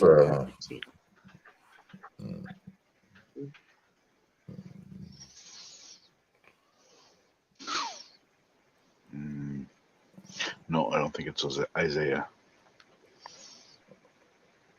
Oh no, Sam Washington. Is it him? No, that's not him. What the fuck?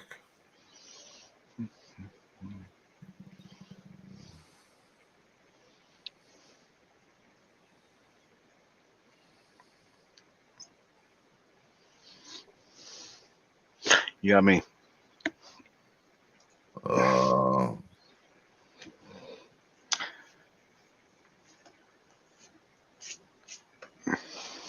Honey. Cat is acting crazy. One of my cats. Honey.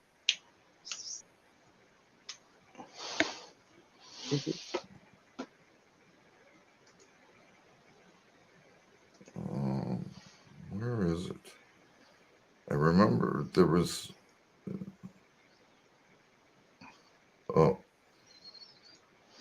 Professionally, Washington's undrafted. He played for John David Washington, undrafted, St. Louis Rams, 2006, 2007. Denzel's son. And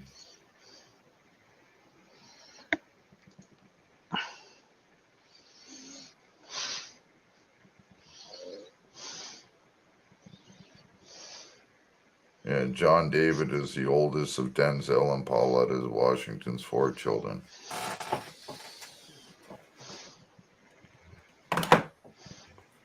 Football players don't cry. What the fuck?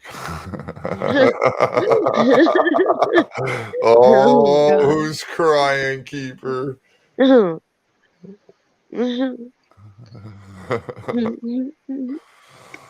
can still hear me, right? Because Oh, my yeah. thing. Okay, hon. Thank you. Thank you. So,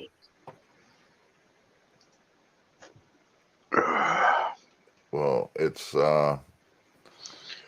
just over 3 hours here. Oh, Got a, oh it's man, I was 11. having fun with you guys.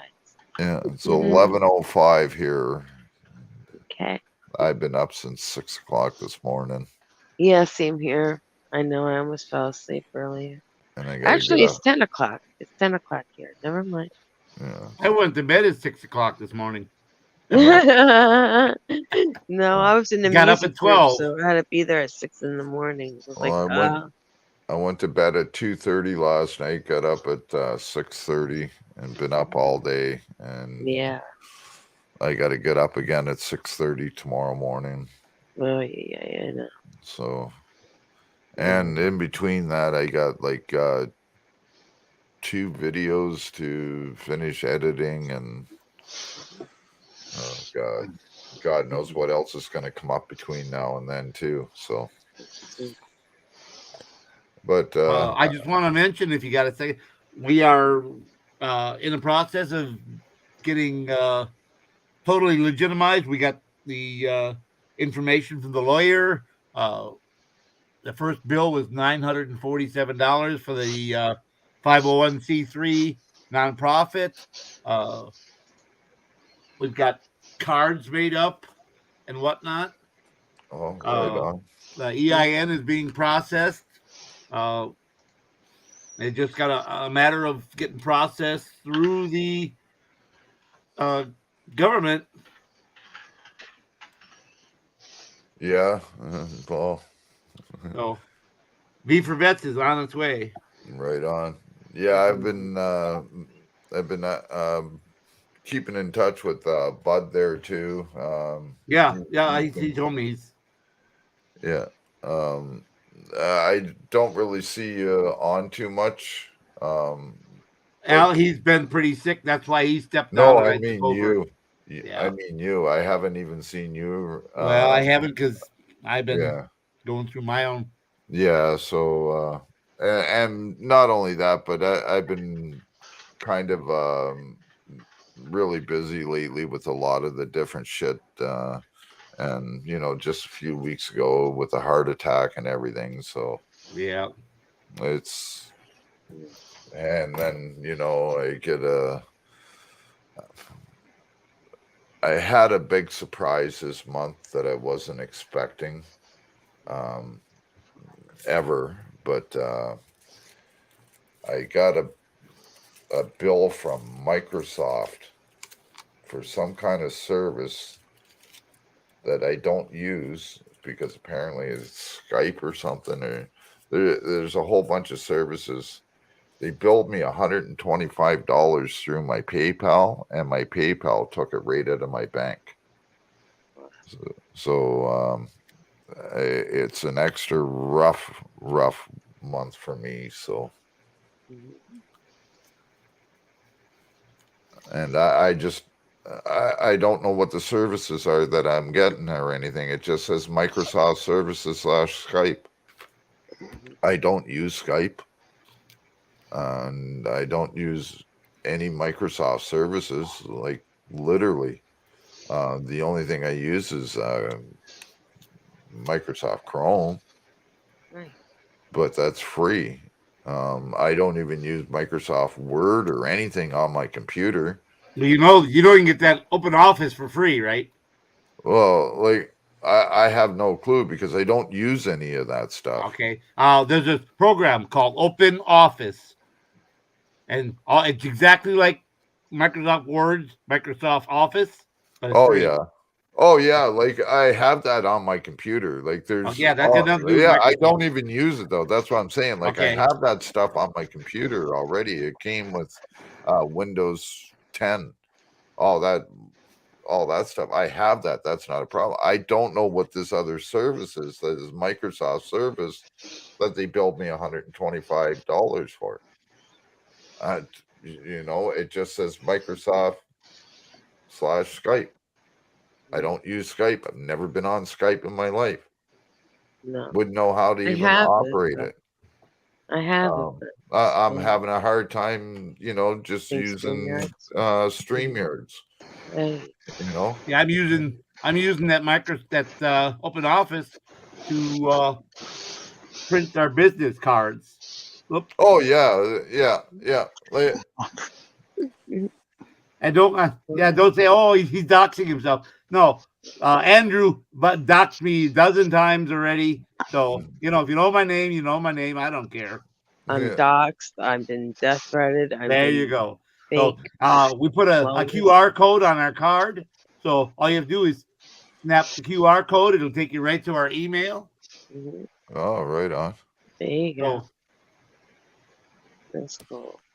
Gonna have to send me one of those business cards when you get them printed up. I print them right here on my desktop printer. Right. Oh. All you have to do is do I have your address? I don't think so. No, I have a new address since the last time we talked. Send it to me. I'm at X. Yeah. LOGGIE. Yeah. At Gmail. Yeah, I will. Send it to me, and I'll send you a card. Okay, right on. I've always been a big supporter of you guys. So, yep. Bell is our executive recorder. Yeah. I'm the vice president and CFO. Bud Grower is the president. And then right we've excluded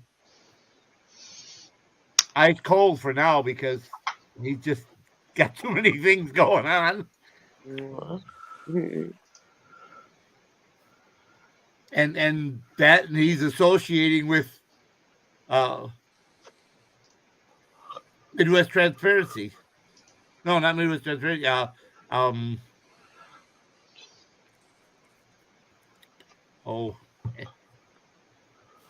Anyhow, he's associating with someone that. Don't tell me Dirty Mike. Please don't tell me Dirty. No. Oh, okay. Thank you. I don't want. I'm sorry. Not Midwest. I was about to freak out. That guy. No, that Midwest is down here in Indiana, not Midwest. It was anyhow someone out west who defrauded people, saying we're taking donations to support V for Vets, and we didn't get a penny of the money. He made several $1,000s. We didn't get a penny of that money. Wow. Yeah, I remember that. Yeah, that was Western Digital. Oh, I think I've heard of that one. Oh, yeah. West Coast Digital. West Coast Digital. Oh, that's it. Yeah. Hey, got to throw those digibombs our way so we can keep these people out feeding. He made several $1,000s. We didn't get a penny, not a penny. That's not right. And so we won't have anything to do with him. I'm sorry. You tell people, give me money. We'll feed these veterans, and then you keep the money, and that's good. No, we don't have anything to do with you. No longer can associate with you. We won't have it. Yeah. Well, you see what I did at Christmas time, eh? Hey, KY? Yes. You seen what I did at Christmas time, eh? Yeah. Yeah. You were telling us about that ahead of time, remember? Yeah, and it was a little rough, but I actually went out. I videoed some of it, videoed cooking and stuff like that. I actually went out and made that Christmas dinner for I think it was for 15 people. I made it for, and had gifts and that for 10 people. So, I really miss doing stuff like that. I just wish that I was able to do something this month, but this month has been really hard, so I haven't been able to go out to feed the homeless now, and well, You're lucky you feed yourself on what you make. I'm telling you, but I rather go out and feed them sometimes and feed myself. I'll go to a food bank or something, and which I'll probably have to do again this month. But like, hey, you got to do what you got to do. But I just sometimes it's hard for even the homeless to get Yes. food all the time. So I know what I do might only help them for that little bit, but help is help. Exactly. And it's hope. It gives them hope that there are people that care. And that's all I wanted to show people is you're not alone. There are people that care. Yes, you're not alone. There are people out there that care. That's what we're. Yeah. And if more people would do that, we wouldn't have hungry homeless people. Right. Yeah, this is true. But in certain parts of the United States, that Bell Edmond guy. I wonder what he wants. It's illegal to feed the homeless. At one point here, they were trying to make it illegal to feed the homeless here. Yeah, I'm sorry. We're having a board meeting. I'm supposed to have been there 45 minutes ago. Well, you better get there then. Bill goes backstage. You're the boss, and why aren't you here? Well, thank you for having me, and we'll see you again. Yes, everyone, stay safe. Be well. You too. Stay safe. I'll send you an email there in a little bit, brother. Yes. Okay. Thanks, brother. Take care. Okay, you too.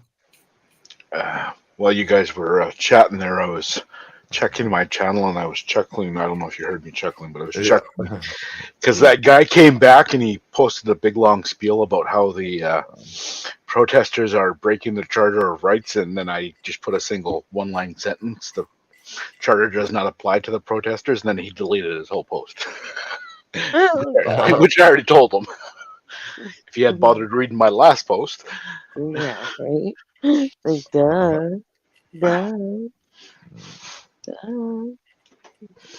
So yeah, it's a long way, but if we can get some homeless on some buses, you can send them to Ottawa. There's lots to eat there. I hear the homeless are doing pretty well.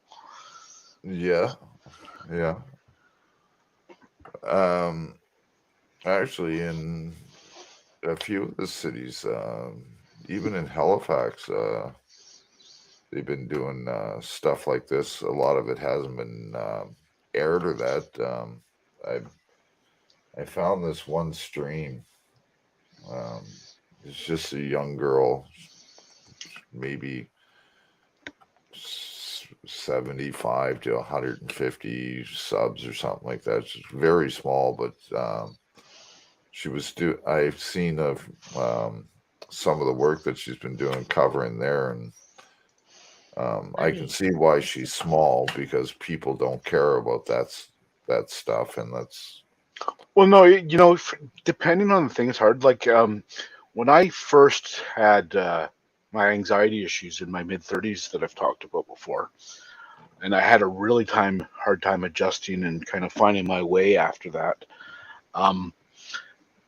I started probably, I don't know, it was probably somewhere when I was getting close to 40.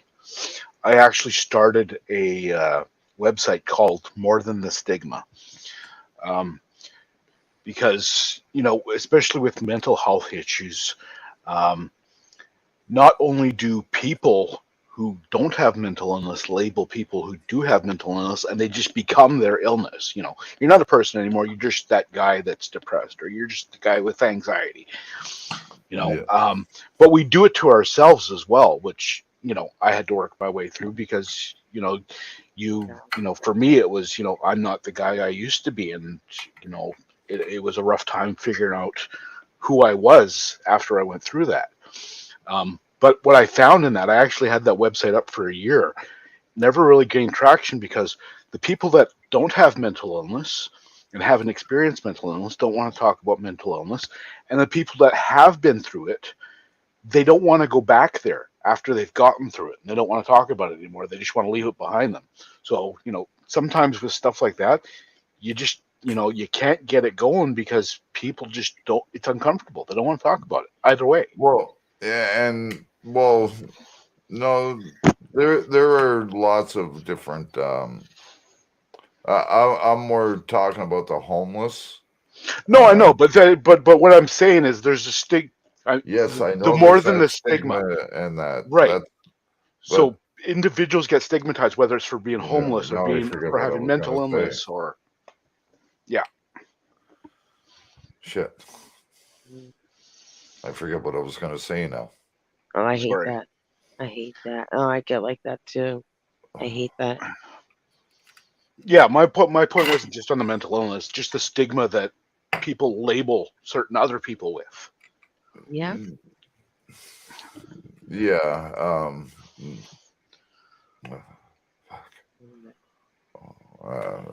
We were talking Kind of. about. Yeah, I know it's, and I'm kind of lost now. It's I really need my meds, but or I need some kind of medication, but I just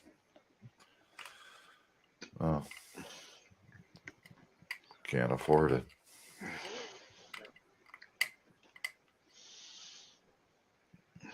God, what was I gonna say? Fuck, I hate that. Because I think like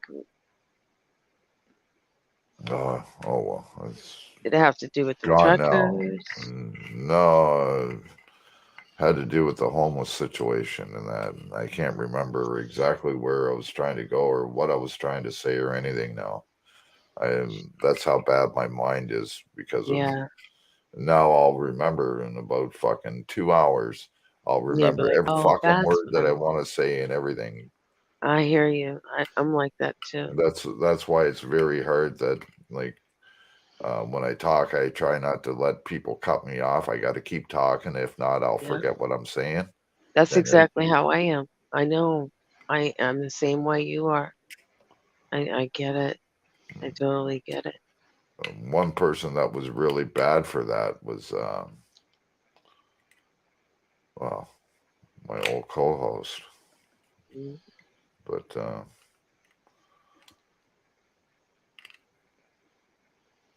what do you do, right? It's, oh man, fuck. Anyways, Well, I'll stay here until you figure it out. You'll oh stay no, here. I gotta get off here. I'm way too Okay. fucking tired and everything, and that's probably one of another reasons why I can't remember jack shit. Yeah. It's been a long, stressful. Well, not too stressful, but like, it's been a long day. Been a long 3 weeks. It's been a long 2.5 years almost. So I'm going to it's 3 hours and 25 minutes now. So I'm going to shut this down for the night. Thank you all for showing up and coming in. Oh, are you gonna be on tomorrow? I'll probably try and do something later on. Oh, look at that, Bug Grower. How are you? Good to see you, brother. Hey, bud. Uh, usually I try not to do many panels lately. I love how you do your panels. And it's no offense to anybody else. It's just that a panel thing is kind of not what I was trying to do here so much as to do. Hey, Belle. Videos. I've been trying to do more of working with other YouTubers and that to help them. That's one of the main reasons why we started the show, the sidekicks and everything. That's why I was doing these open panels and stuff like that. You're a great panel host. I mean, seriously, don't cut you down short. You're good at this. Well, yeah, I'm going to say this, Ashamed. When you don't stream for a while, it's sometimes difficult because, I love Slow Burner and NE, but often it's a shit show over there. And I can only do that for so much. Yeah, I don't like to be interrogated. On Friday there, Slow Burner was up, and I ended up going there quite late because I was over on Epics, and we were actually having a decent panel where we were talking about stuff, and everybody wasn't talking over each other and stuff like that. Right. Yeah. And I had a chat with Slow Burner. Him and I had a chat on the phone and that back, and that's between him and I. But sometimes we just need to talk and off. Hey bud, hey bud. Yeah, and so that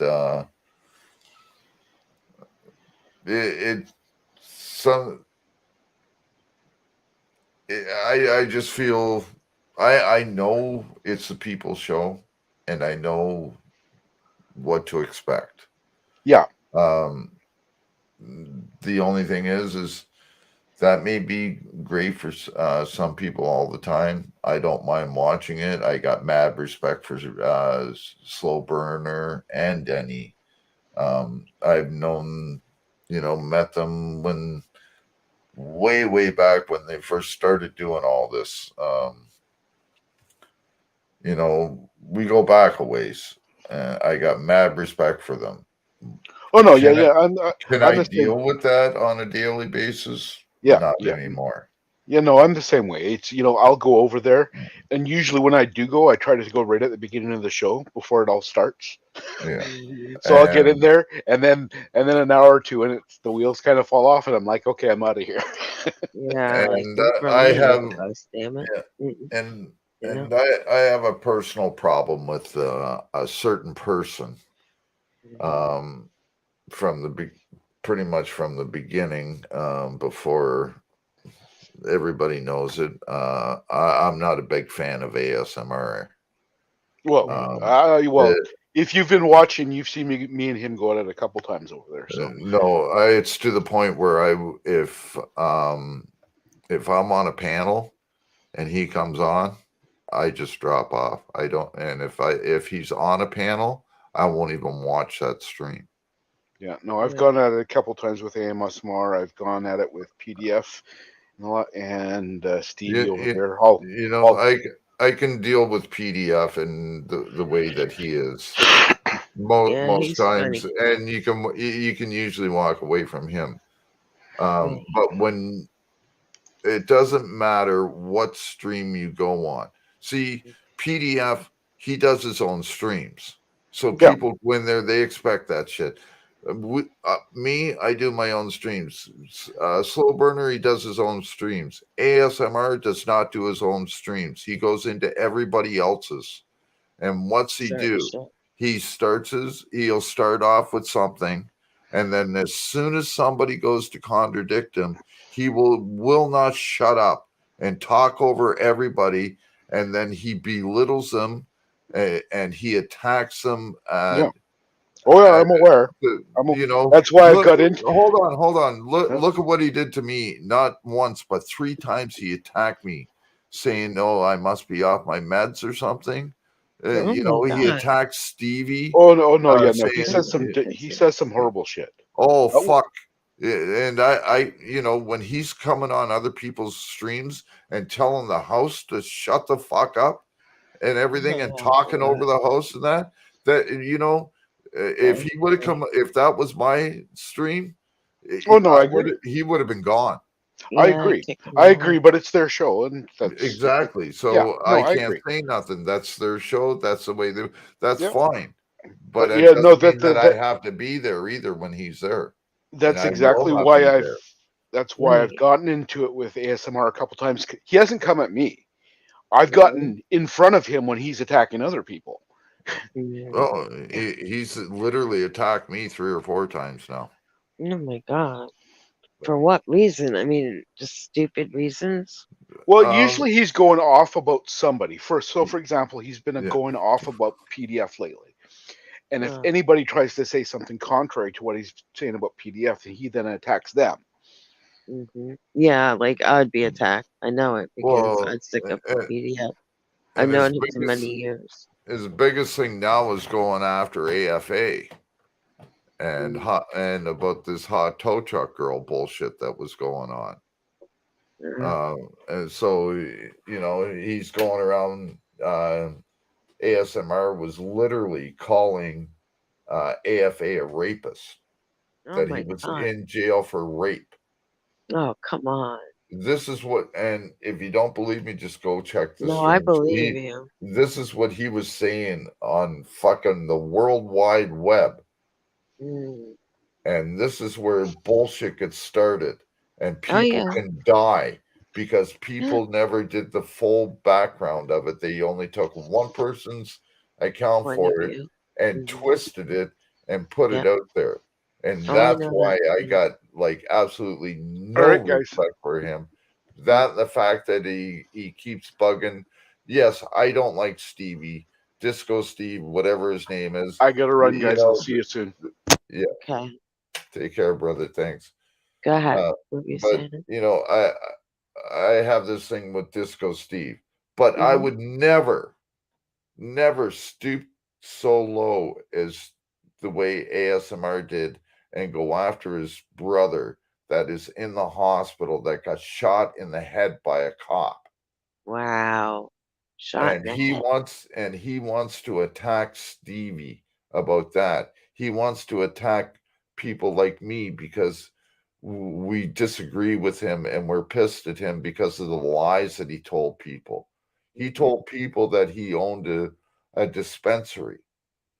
So what happened? You people decided because nobody knew where ASMR was or anything. There was the phone numbers that he was using were all prompted through an LLC company and stuff like that.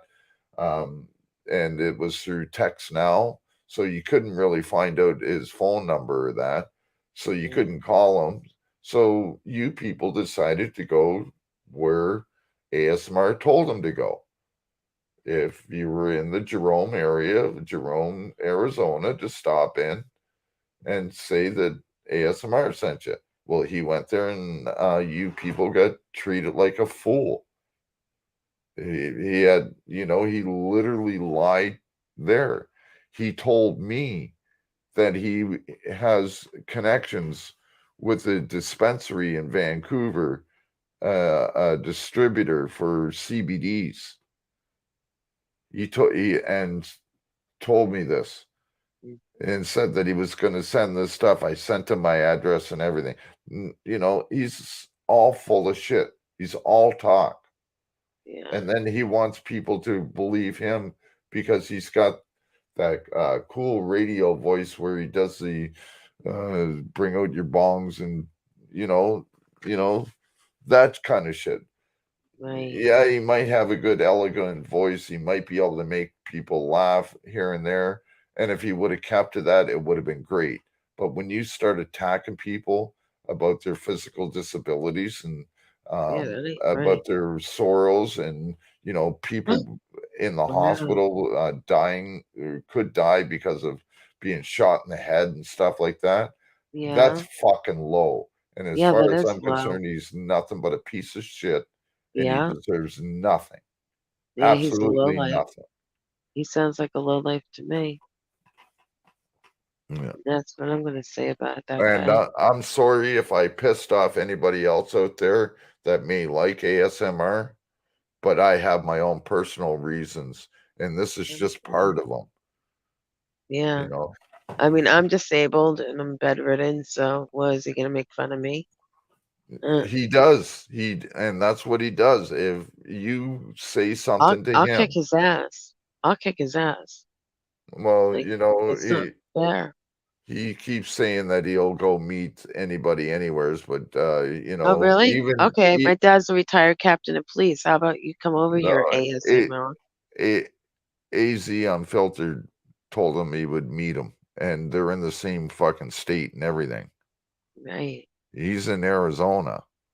Yeah, no, he's far away from You me. know, he I could dox him and put his fucking phone number out there right now, but I'm not that type of person. I know. But I have 2 different phone numbers for him. Right. You son of a bitch. And you know, he lives about 30 miles. I believe it's 30 miles northeast of Jerome. He's close to Mesa. Oh, yeah.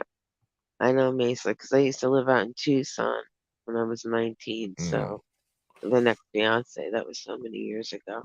I'll be 50 April 5th. Yeah.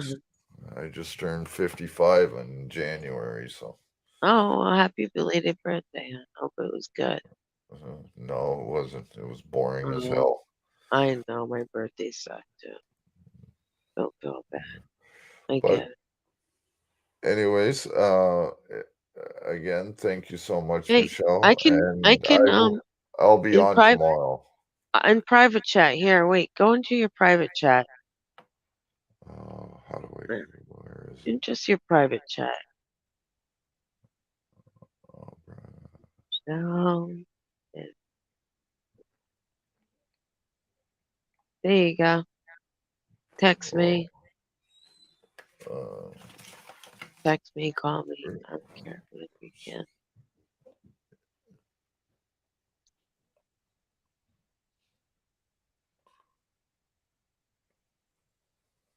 Yeah, give me a little bit and I'll send you a text. I'll just say it's Ashcan. You I'll got let you it. know. Okay, dear? You got it, sweetheart. You have a good night, sweetie. You as well, and all of you guys out in the chat land there. Thank you all for stopping in. Maverick, Bug Grower,